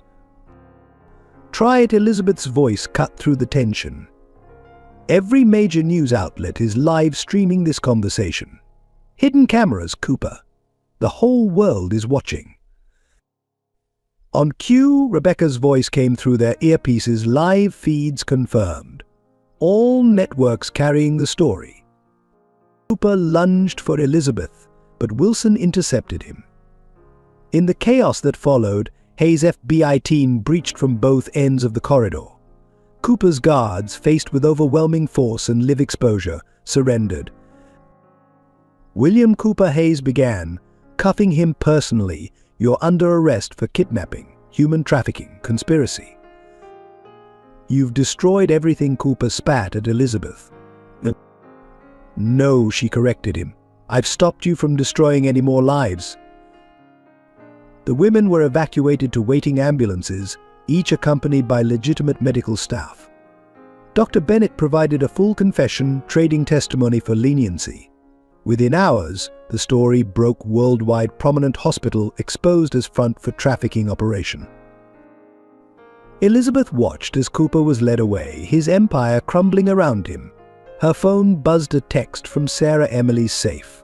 We're watching the news. You did it. But even in handcuffs, Cooper managed one final threat. You think this is over? He laughed. I'm not the only one, Elizabeth. There are others in every city. And now they know about you. Elizabeth met his gaze steadily. Good, let them come. Because now they know what happens when they threaten the wrong family. The media explosion following Cooper's arrest was unprecedented. Elizabeth watched from her office as every major network ran the footage from St. Mary's. The hidden cameras had captured everything: the underground ward, Cooper's confession, the rescue of 6 pregnant women held against their will. Congressman Williams just resigned, Rebecca announced, rushing in with updates. FBI raided his offices an hour ago. They found detailed records of every transaction, every victim. Hayes arrived with more news. It's spreading. 3 other hospitals in different states have been exposed. Cooper's network was bigger than we imagined. The dominoes are falling. Elizabeth's phone hadn't stopped ringing. Victims and their families, emboldened by Cooper's arrest, were coming forward. Each story was more horrifying than the last: daughters who'd vanished, babies stolen, lives destroyed by powerful men who'd thought themselves untouchable. Sarah Foster's testimony just went public, Wilson reported, bringing in a tablet with the live broadcast. Sarah, still recovering but strong, faced the cameras with dignity as she detailed her ordeal. I'm speaking out today. Sarah's voice filled the office, not just for my daughters, but for every woman they silenced, every child they stole, every family they destroyed. This ends now. The evidence from Storage Unit 247 proved devastating. Cooper's meticulous records implicated judges, politicians, hospital administrators across the country. His insurance policy became his undoing. He documented everything, believing his power would protect him. District Attorney's Office is moving fast, Hayes said. They've issued warrants for 37 arrests just in this city, including 3 family court judges who helped falsify adoption records. Elizabeth's investment firm had become command central for the expanding investigation. Rebecca coordinated with journalists, ensuring each revelation reached the public. Wilson and Amy worked with medical boards, exposing corrupt doctors and administrators. Cooper's overseas connections are unraveling, Rebecca added. Interpol just raided adoption agencies in 3 countries. They're finding matching records, proof of where the babies were sent. The stock market reflected the chaos as prominent figures fell. Companies tied to Cooper's network saw their shares plummet. Elizabeth's own company faced scrutiny, but her transparency about her role in exposing the conspiracy turned public opinion in her favor. 6 more whistleblowers have come forward, Hayes announced. All hospital staff, all with documentation. They were waiting for someone to crack Cooper's shield of invulnerability. Sarah arrived with Emily and Emma, their security detail in tow. Emily ran to Elizabeth, wrapping her arms around her waist. "The bad men are going away," she asked. "Yes, sweetheart," Elizabeth assured her. "They can't hurt anyone anymore." Sarah joined them at the window, watching news vans gather below. "I never thought this day would come," she said softly. "I'd given up hope." "Hope," Elizabeth replied, "is what they tried to steal from all of us. Taking it back is our greatest victory." Wilson entered with Amy, carrying more files. Medical board is suspending licenses across the country. Every doctor involved in Cooper's network is being investigated. "My sister called," Amy added, her voice trembling. She saw the news. She remembered she was one of their victims 15 years ago. Her baby, my niece. "We'll find her," Elizabeth promised. "We'll find all of them." The evidence kept mounting. Cooper's network had operated for decades, destroying countless lives. But in trying to silence Elizabeth by threatening Emily, he'd finally targeted someone with the resources and resolve to bring him down. Rebecca's computer chimed with a news alert. They found the records from St. Christopher's orphanage fire. Cooper didn't destroy everything. There's proof it was deliberately set to cover up his first trafficking operation. "Full circle," Wilson murmured, holding Amy's hand. "Where it all began." Elizabeth gathered her unlikely family, Sarah, the children, Wilson, Amy, Hayes, Rebecca, and looked at each face. These people, brought together by tragedy, had become something powerful. Something Cooper could never understand. "This isn't just exposure," she told them. "This is revolution. Every victim finding their voice. Every survivor reclaiming their story. Every family healing." Emma stirred in Sarah's arms, and Emily leaned against Elizabeth's side. In that moment, watching Cooper's network crumble on a dozen news channels, Elizabeth felt something she thought died with Grace: hope for a better world. "They thought power made them invincible," she said softly. "They never understood that real strength comes from love, from family, from refusing to be silenced." The sun set over the city, painting the sky in colors of change. The news would continue for weeks as the full scope of Cooper's network was exposed. But in Elizabeth's office, holding her found family close, the victory was already complete. The attack came at 3 a.m. when darkness was deepest. Elizabeth was awake, reviewing case files in her study, when the penthouse security system went dark. 1 second later, the backup power failed, something that shouldn't have been possible. "Rebecca," she called through the intercom. No response. Her phone showed no signal. They'd been cut off completely. Glass shattered somewhere in the east wing. Elizabeth moved silently down the hallway, her heart pounding. The children were in the panic room with Sarah's standard procedure during nighttime hours. but Rebecca had been working late in the guest suite. A muffled scream confirmed her worst fears. Elizabeth pressed against the wall, listening to multiple sets of footsteps moving through her home. Professional, methodical. These weren't common criminals. "Find the children," a voice commanded. "Cooper wants proof." Elizabeth reached the hidden panel beside Emma's nursery, pressing the sequence that would alert Hayes without needing phone service. Then she heard Rebecca's voice, tight with pain. "I don't know where they are," Rebecca insisted. "The panic room relocates randomly. Even I don't know which floor it's on." A sharp slap echoed through the darkness. "Don't lie to us. You're her right hand. You know everything." Elizabeth weighed her options. The children were safe in the rotating panic room, her most expensive security measure. But Rebecca, images of other accidents arranged by Cooper's network flashed through her mind. A floorboard creaked behind her. Elizabeth spun, but too late. A cloth pressed against her face, sweet-smelling chemicals overwhelming her senses. As consciousness faded, she saw men in tactical gear moving through her home with military precision. "We've got the primary target," someone reported. "Keep searching for the others." Elizabeth fought the darkness, focusing on one thought: she had to stay awake, had to protect them, had to. The world went black. She woke to Rebecca's voice, urgent and afraid. "Mrs. Morgan." "Elizabeth, please wake up." They were zip-tied to chairs in Elizabeth's own living room. Through the floor-to-ceiling windows, she could see the city lights flickering like distant stars. 4 men stood guard, while a fifth, clearly the leader, spoke quietly into a radio. "The panic room's shielded," he reported. "We can't breach it without risking the children. But we have Morgan and her assistant." Elizabeth tested her restraints. Professional work, no escape there. Her head throbbed from the chloroform, but she forced herself to focus, to count exits, evaluate threats, look for advantages.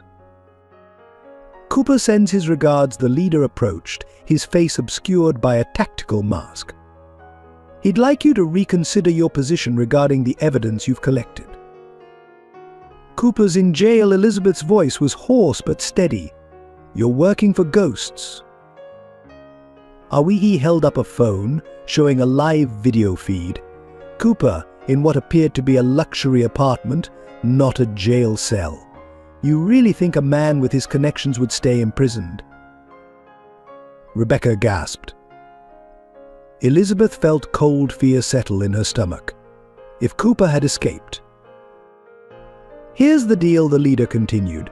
"You publicly retract your accusations, claim you fabricated evidence for personal gain. Your company takes the fall, but your family lives. And if I refuse?" He gestured to the window. 40-story drop. Tragic murder-suicide. Grieving CEO, devastated by fraud allegations, kills her assistant before taking her own life. Elizabeth met Rebecca's terrified eyes, trying to convey reassurance she didn't feel. Somewhere above them, Sarah huddled with Emily and Emma in a panic room that wouldn't stay hidden forever. Somewhere in the city, Cooper watched and waited. The leader's radio crackled. "Sir, we found something. Sub-level 3. Elizabeth's heart stopped. That's where she'd hidden her most damaging evidence against Cooper. In the chaos of protecting the children, she'd forgotten about the safe room beneath her wine cellar. "Final chance," the leader said. "Cooperate or we start making examples." The chaos in Elizabeth's penthouse reached a crescendo when the power suddenly returned. Emergency lights flooded every room, temporarily blinding the intruders. In that moment of confusion, Sarah's voice came through the hidden speaker system. "Elizabeth, they've found us. I'm taking the children out through Protocol Echo. I love you both." The leader grabbed his radio. "All units to the east stairwell. They're using the evacuation route." Elizabeth's heart raced. Protocol Echo was their most desperate escape plan, a dangerous path through the building's old maintenance shafts. Sarah would have to carry Emma while guiding Emily through narrow passages never meant for human transit. Ma and one of the men called from the hallway. We found their entry point. They're heading for the garage level. The leader cursed, ordering his team to split up. 2 men remained to guard Elizabeth and Rebecca while the others pursued Sarah and the children. Through the chaos, Elizabeth caught a glimpse of something that made her blood run cold: a familiar gold pin on the leader's tactical vest. The same pin worn by Cooper's hospital board members. Minutes stretched like hours. The radio crackled with updates as Sarah led her pursuers on a desperate chase through the building's infrastructure. Elizabeth strained against her restraints, feeling them bite into her wrists as she silently urged Sarah to run faster, hide better. Then came the sound that would haunt Elizabeth's nightmares: Emma's cry, echoing through the radio, followed by Emily's scream and a massive crash. "Target spotted in Sector 7," a voice reported. The woman and the baby made it to the garage. "The older girl is with them. Wait, someone else is there."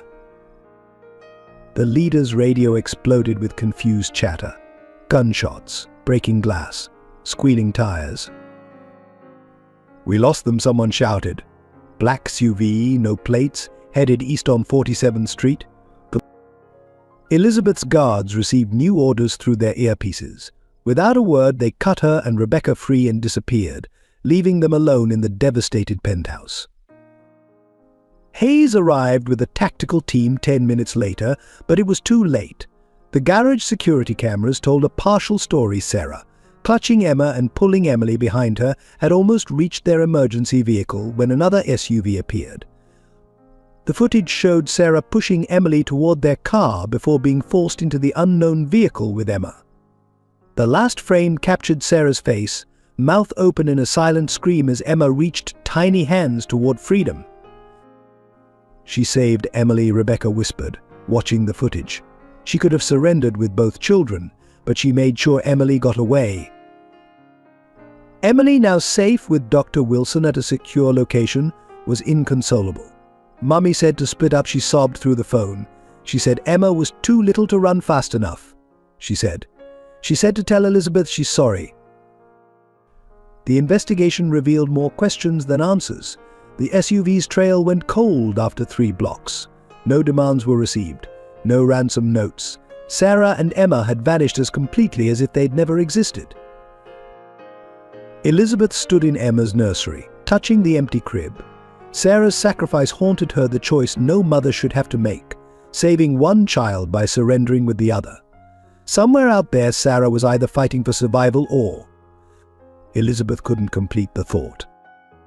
Hayes appeared in the doorway. "We found this in the garage." She held out a crumpled piece of paper, stained with what looked like blood. "In Sarah's handwriting, storage unit 731. The truth about Cooper's escape. Keep Emily safe." Elizabeth clutched the note, fresh determination replacing her despair. Sarah hadn't given up. She'd left them a clue, a way to fight back. Now they just had to decode it before time ran out for both her and Emma. Storage Unit 731 became their priority, but Dr. Wilson insisted on investigating alone. "It's too dangerous for you," he told Elizabeth. "Emily needs at least one of us alive." The storage facility was on the outskirts of town, surrounded by abandoned warehouses. Wilson parked a block away, following Sarah's detailed instructions found hidden in the note's watermark. As he approached Unit 731, his medical training told him something was wrong. The air carried a faint, sweet smell. Inside, he found more than documents. The unit contained a makeshift medical facility, complete with monitoring equipment and surgical supplies. On a small desk sat a single file labeled Operation Phoenix. The first page revealed Cooper's entire escape plan. Corrupt guards, falsified transfer orders, a body double in his cell. But it was the second page that made Wilson's blood run cold. Detailed medical protocols for handling pregnant women during extended transport. He was photographing the evidence when the first symptom hit: dizziness, followed by tunnel vision. The sweet smell, Too late, he recognized it. Carbon monoxide being pumped in through the ventilation system. Wilson staggered toward the exit, but his legs wouldn't cooperate. He managed to hit the emergency alert on his phone before collapsing.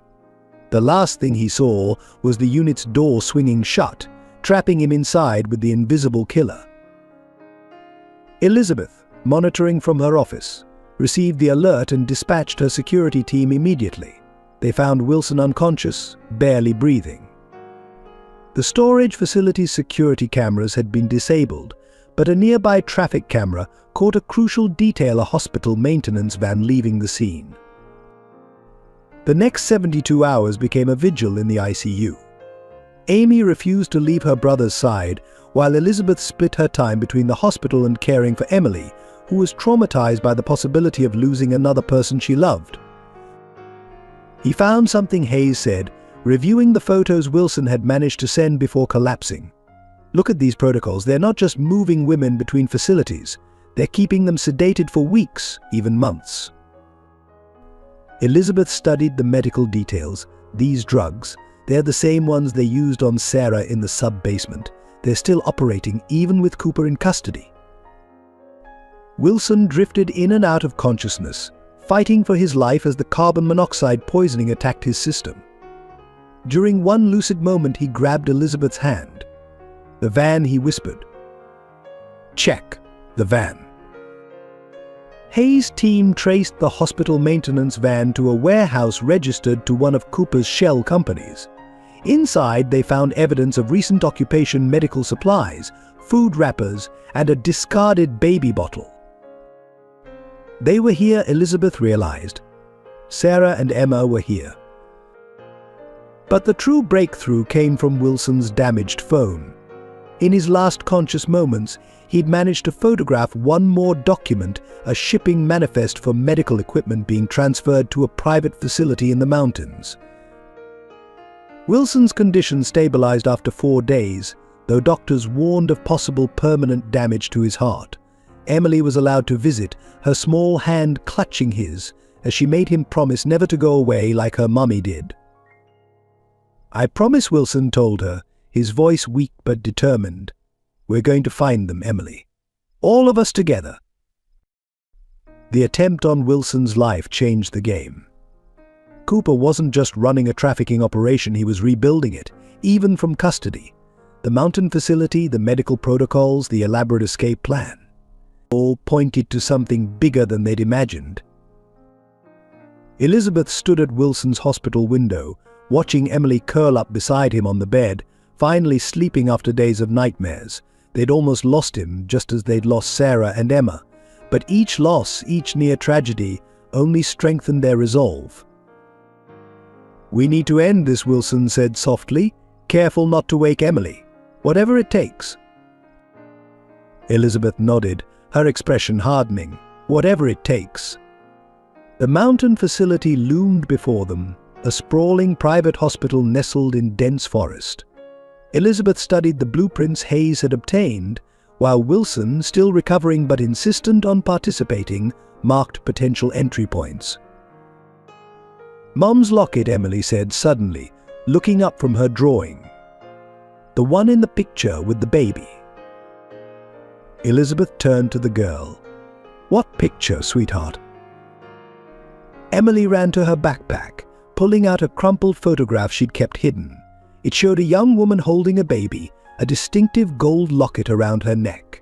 I found it in your office. The lady looks like you. Elizabeth's hands trembled as she took the photo.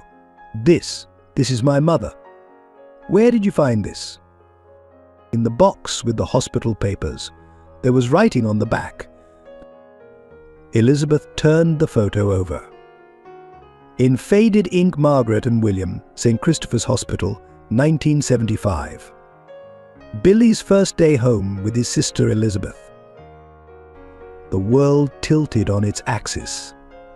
William, she whispered. William Cooper. Hayes burst into the room, waving a DNA report.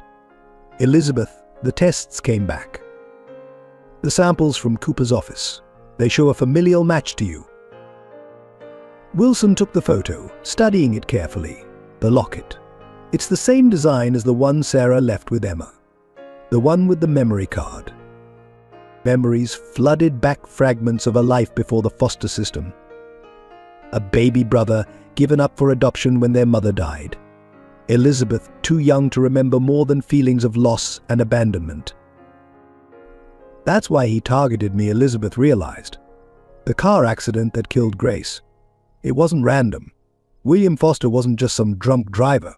He worked for Cooper for my brother. Rebecca arrived with more files. I found the adoption records. After your mother died, William was adopted by the Coopers, a wealthy family with connections to St. Christopher's Orphanage, the same orphanage that later burned. He knew, Elizabeth said softly. All this time he knew we were siblings. He watched me build my company, marry Thomas, have Grace. And then he systematically destroyed everything I loved. But why, Wilson asked, why target his own sister? Hayes opened her laptop, displaying more records. Look at this. The Coopers weren't just wealthy, they were part of a generations-old network trafficking children through private adoptions. When they adopted William, they weren't looking for a son. They were grooming a successor. But Elizabeth paced the room, pieces falling into place. The accident that killed Grace. It was a message. A reminder of what happens to children in our family. He was showing me that he had the power to take everything, just like they took him.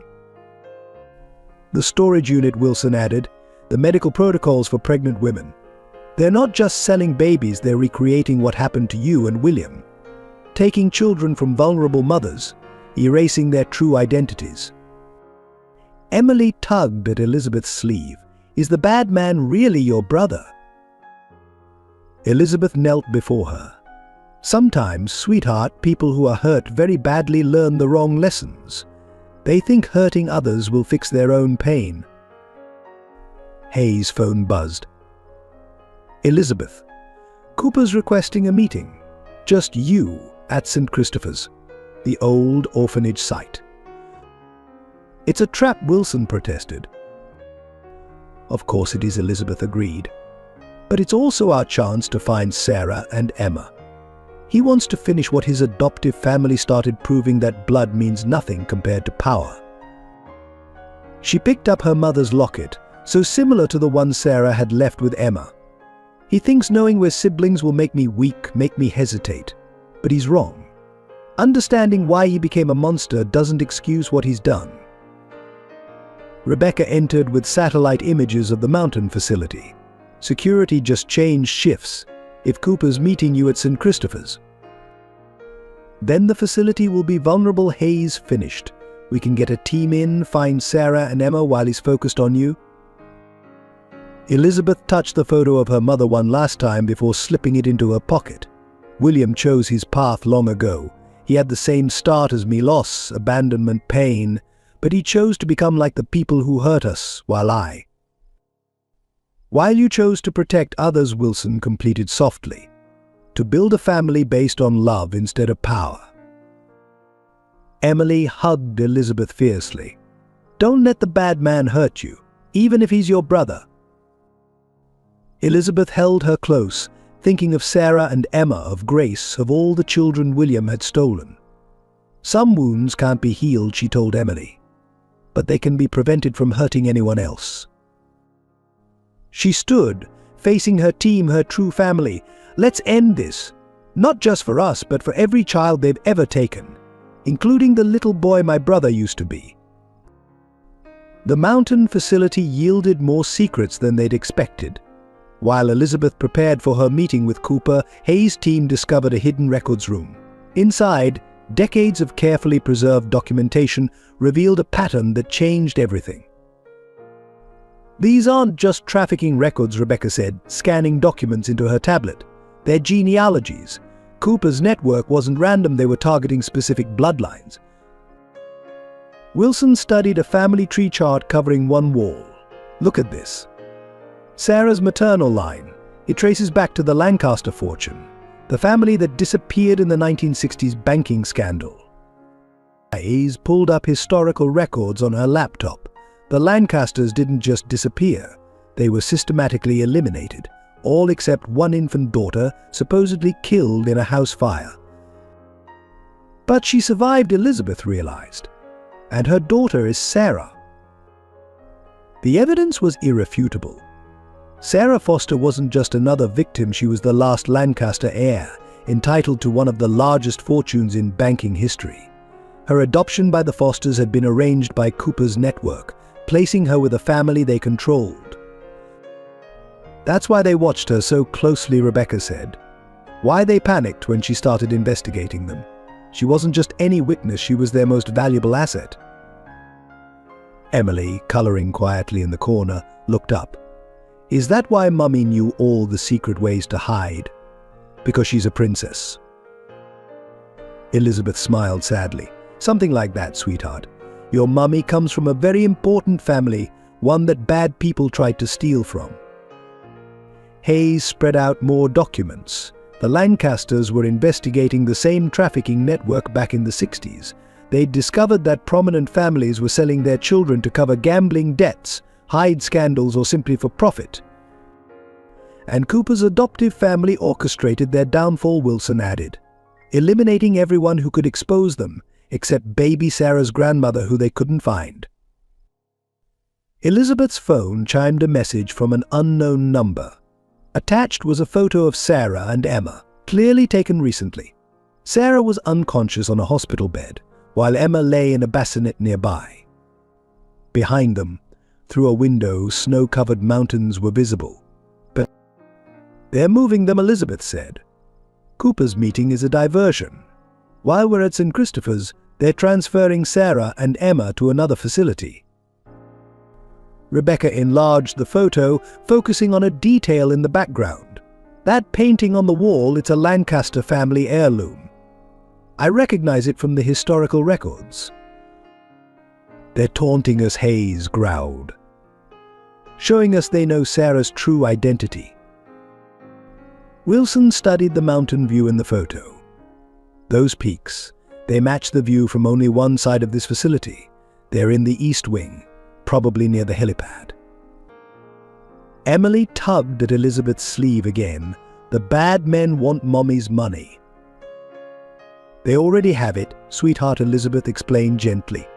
They've been using it all these years, hiding it through fake adoptions and medical facilities. That's why they're so powerful. Hayes' team mapped the facility's security systems while Wilson coordinated with medical staff they trusted. The rescue would have to be precise. One mistake and Cooper's people would disappear with Sarah and Emma forever. Her grandmother, Elizabeth said suddenly. The one they never found. What if she's still alive? Rebecca was already searching databases. Margaret Lancaster, last known sighting in. My God, Elizabeth, look at this. The screen showed a recent photo of an elderly woman, the same woman who had been volunteering at St. Mary's Hospital for the past 20 years. The same woman who had helped dozens of Cooper's victims escape. She's been fighting them all along, Wilson realized, working from the inside, protecting as many children as she could, just like she protected Sarah's mother.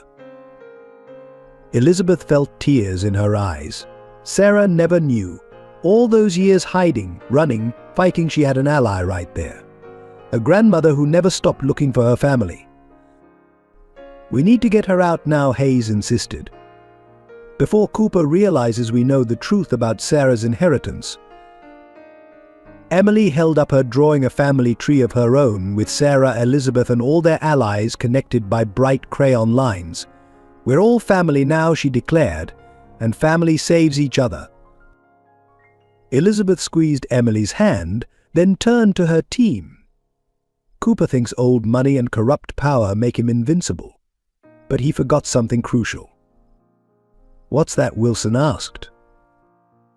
The Lancasters lost everything trying to expose this network, but they never stopped fighting. Sarah survived. He'd gathered evidence for years. Now we know why she was so good at it. It's in her blood. The blood of people who chose justice over wealth, truth over power. Like you, Emily said simply. Elizabeth hugged her close. Like all of us. Now let's go get your mummy and sister back. The rescue operation was set when Dr. Wilson discovered the final piece of the puzzle. He was reviewing old hospital records when a familiar name caught his eye: Dr. Thomas Morgan, emergency room attending, St. Mary's Hospital, 1995 to 2000. "Elizabeth," he called, his voice unsteady. "I need to show you something." She joined him at the computer, and her breath caught. There was Thomas, her late husband, younger but unmistakable in his white coat. I knew he worked at St. Mary's before we met, but... Look at the cases he was investigating. Wilson pulled up more files. Suspicious injuries in children, unexplained deaths, irregularities in adoption papers. He was gathering evidence against Cooper's network 15 years ago. Elizabeth sank into a chair. The accident. It wasn't just about Grace, was it? No, Wilson's voice was gentle. Thomas was close to exposing everything. I was his resident then, helping him collect data. When the crash happened, I was supposed to be in that car too. The revelation hit Elizabeth like a physical blow. You knew Thomas. Wilson nodded. He was my mentor, my friend. He asked me to meet him that morning, said he had proof of something big. But I was called into emergency surgery when I heard about the accident. You thought it was meant for you too, Elizabeth finished. I transferred to pediatrics after that, tried to protect children in my own way. I never knew Thomas had married, had a daughter. Not until you walked into my ER with Emily and Emma. Elizabeth's hands trembled as she touched the screen, tracing Thomas's face. He never told me about the investigation. He was trying to protect me. He was a hero, Wilson said softly. And when I realized who you were, I knew I had to help, to finish what he started. Hayes burst in. Elizabeth, we found something else. The drunk driver, William Foster, he died in prison last month. Supposedly suicide, but look at this, she showed them autopsy photos. The same drugs Cooper's network uses, but they're cleaning house, Elizabeth realized, eliminating everyone who knows the truth. That's why they took Sarah and Emma. Now they're erasing every trace of their operation. Wilson touched her shoulder. Thomas would be proud of you, Elizabeth, of how you've carried on his fight. Emily appeared in the doorway, clutching her ever-present sketchbook. I drew Daddy, she announced, holding up a picture. Mummy told me about him. She said he was brave like you. Elizabeth hugged her close, looking at the child's drawing of a man in a white coat. He was sweetheart, and now we know he was fighting the same battle we are. That's why you became a doctor, she asked Wilson. To help people like Daddy did. Wilson knelt beside her. That's right. Your daddy taught me that sometimes the bravest thing we can do is tell the truth, no matter how dangerous it is. Hayes' phone buzzed with an alert. Cooper's team is mobilizing. They're starting the transfer in 1 hour. Elizabeth stood, newfound determination in her eyes. Thomas died trying to expose this network. Sarah risked everything to gather evidence. Now we have a chance to finish what they started. Wilson checked his medical kit. Cooper won't expect us to know about the mountain facility. He thinks he's drawn you away with the meeting at St. Christopher's. Let him think that, Elizabeth said. He spent years underestimating the power of real family, the kind built on love and sacrifice, not money and control.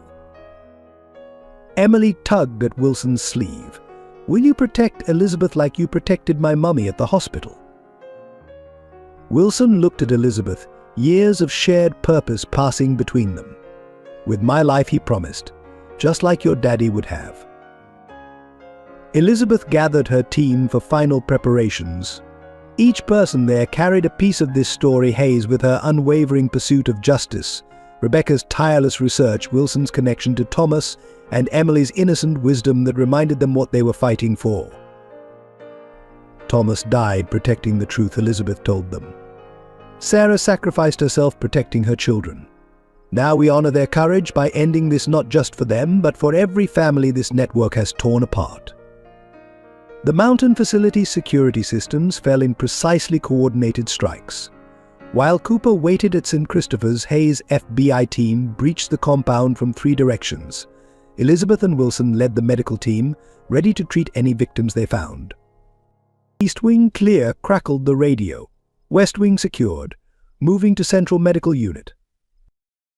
They found Sarah in the primary treatment room, already being woken from sedation by Margaret Lancaster, her grandmother, the undercover volunteer who had spent decades working to expose the network. "I couldn't tell you," Margaret whispered, holding Sarah's hand. "They watched too closely. But I've been waiting, gathering evidence, protecting everyone I could." Emma lay safely in a bassinet nearby, unharmed but distressed. When she saw Elizabeth, she reached out with tiny hands, her cries quieting as Elizabeth lifted her. "Cooper's been detained," Hayes announced, entering the room. "His meeting at St. Christopher's was a trap, but not for us. He never expected us to find Sarah's grandmother, to put all the pieces together."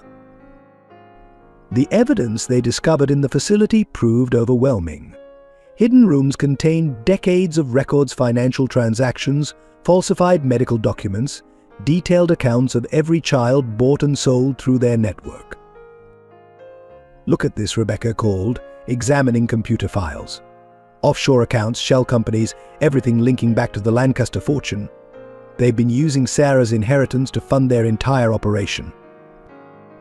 Margaret held Emma while Sarah was stabilized for transport. "They thought erasing our family would protect them," she said quietly. "They never understood that truth doesn't die, it just waits for the right moment." Elizabeth watched as FBI teams led away doctors, nurses, and administrators, all part of Cooper's network, all now facing justice. Some broke down immediately, offering to testify. Others maintained their arrogant silence, still believing in Cooper's protection. Sarah regained consciousness as they prepared to leave, her first words a desperate question about her daughters. When she saw both Emily and Emma safe, her tears flowed freely. "It's over," Elizabeth told her, holding her hand. "Really over. Your grandmother helped us find you. Cooper's network is exposed. The Lancaster fortune will be restored to its rightful heirs." Outside, news helicopters circled as federal agents led away the last of Cooper's team. The mountain facility, once a fortress of secrets, now stood exposed in the harsh light of justice. "Emily drew this for you," Wilson told Sarah, showing her the child's latest picture, a family tree with branches connecting everyone who had fought to bring down the network. At the top, she had written in careful letters, "Love is stronger than bad men." Hayes coordinated with federal prosecutors, while Rebecca began the complex process of tracing and recovering stolen assets. The dismantling of Cooper's empire would take months, but its foundation was already crumbling. "What happens now?" Sarah asked, holding both her daughters close. Elizabeth looked at their unlikely family, Sarah and her children, Margaret, Wilson, Hayes, Rebecca, and all the others who had risked everything for justice. "Now," she said, "we heal, and we make sure this never happens to another family." 6 months after the mountain facility raid, Elizabeth's penthouse buzzed with life. The space once designed for solitude had become a haven for their expanded family. Sarah and her daughters occupied the East Wing, while Margaret took the guest suite, making up for decades of lost time with her granddaughter. Emily's nightmares had gradually subsided, replaced by dreams she eagerly shared at breakfast. "I dreamed we were all in a big garden," she told them one morning. "Even Daddy was there, wearing his doctor coat." Sarah, watching Emma take her first steps toward Wilson's outstretched arms, had found peace in unexpected places. The Lancaster fortune, restored to her control, now funded a foundation dedicated to reuniting trafficked children with their families. "Sometimes healing comes from helping others heal," she told Elizabeth as they watched Emma toddle between them. "I thought running was my only option for so long. Now I know that standing together makes us stronger than hiding alone." Margaret spent hours sharing family stories with Emily, passing down the Lancaster legacy of courage and resilience. "Your mother," she told the child, "has the same strength that kept our family fighting for justice all these years." The prosecutors had built an airtight case. Cooper and his associates faced multiple life sentences. More importantly, their network crumbled as evidence exposed similar operations across the country. Each new revelation brought more families forward, more children found, more wounds beginning to heal. Wilson had moved his practice to a new children's hospital built with Lancaster Foundation funding. His work with traumatized children earned international recognition, though he cared more about the smiles returning to young faces than any accolades. Elizabeth found herself changing too. The Ice Queen of Wall Street had melted, transformed by love and purpose. She still ran her company with precision, but now her boardroom overlooked a daycare center where Emma and other children played safely while their parents worked. "You've created something remarkable," Hayes told her during a Sunday dinner that had become a weekly tradition. "Not just taking down Cooper's network, but building this family from the pieces they tried to destroy." Rebecca, who had finally taken a well-deserved vacation, sent photos from her travels helping other countries identify and dismantle similar trafficking operations. "Every child deserves what Emma and Emily have found," she wrote. "A family that chooses them, protects them, loves them unconditionally." The healing wasn't always easy. They all carried scars: Sarah's hypervigilance, Elizabeth's grief for Grace, Wilson's memories of Thomas, Margaret's decades of secret sacrifice. But together they formed a safety net of understanding and support. "Family," Emily declared one evening, showing them her latest drawing of their entire group, "is like a big puzzle. Even if some pieces are different shapes, they fit together to make something beautiful."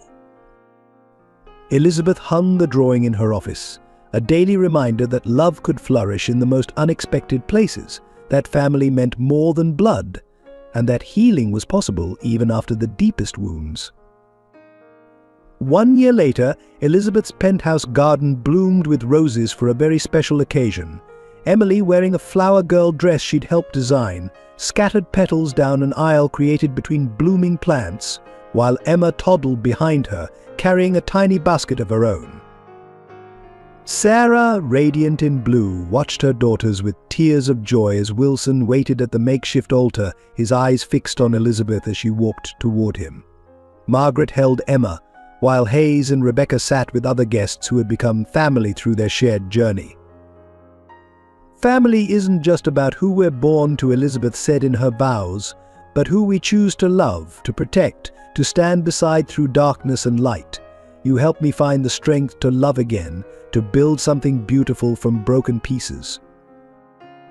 Wilson's response brought tears to every eye. "Through you, I found the family Thomas always wanted us all to have. Through these children, I found the purpose he taught me to seek. And through this love, we all found healing." The Lancaster Foundation had grown beyond their wildest dreams. Sarah's leadership transformed it into a beacon of hope, working with law enforcement worldwide to reunite families torn apart by trafficking. Emily's artwork decorated the foundation's walls, drawings of families finding each other, of love conquering fear. Cooper's network had crumbled completely, its victims now finding support and healing through programs Elizabeth and Sarah had created. The Mountain facility had been transformed into a rehabilitation center, where Wilson led a team helping traumatized children recover through therapy and love. Margaret, finally free from her decades-long undercover mission, devoted herself to being the grandmother she'd never had the chance to be. Her stories of the Lancaster family's legacy of courage inspired a new generation to fight for justice. Hayes had been promoted to lead a new task force dedicated to preventing child trafficking, while Rebecca's research methods became a model for organizations worldwide. Both remained constant visitors to the penthouse, part of the extended family that had grown from shared purpose and love. On this wedding day, as they gathered for photos in the garden, Emily tugged at Elizabeth's dress. "Are you my mama now too?" she asked. "For real." Elizabeth knelt beside her, embracing both Emily and Emma. "Sweetheart, I've been your mama since the night I found you. Love makes us family, and love is the strongest thing there is." Sarah joined them, followed by Wilson, Margaret, and all the others who had become part of their extraordinary family. Together, they had proved that love could overcome the darkest evil, that family could be built from broken dreams, and that healing was possible when hearts opened to hope. As the sun set over their celebration, Emily's latest drawing sat, framed on a garden table, a family portrait showing all of them together, with the words "Love Wins" written in rainbow colors across the top. In the end, that was the truest victory of all. Dear viewers, thank you for joining us for the redemption of broken hearts. Your support means the world to our team. If this story touched your heart or resonated with you, please take a moment to share your thoughts in the comments below. We'd love to hear your perspective on family, redemption, and the power of love to heal even the deepest wounds. Don't forget to subscribe to our channel for more compelling stories that explore the human experience. Every subscription helps us continue creating meaningful content. Please share this video with friends and family who might find hope in this tale of triumph over darkness. If you enjoyed this story, hitting the like button helps others discover it too. Together we can spread messages of hope, healing, and the unbreakable bonds of family. Thank you for being part of our storytelling journey.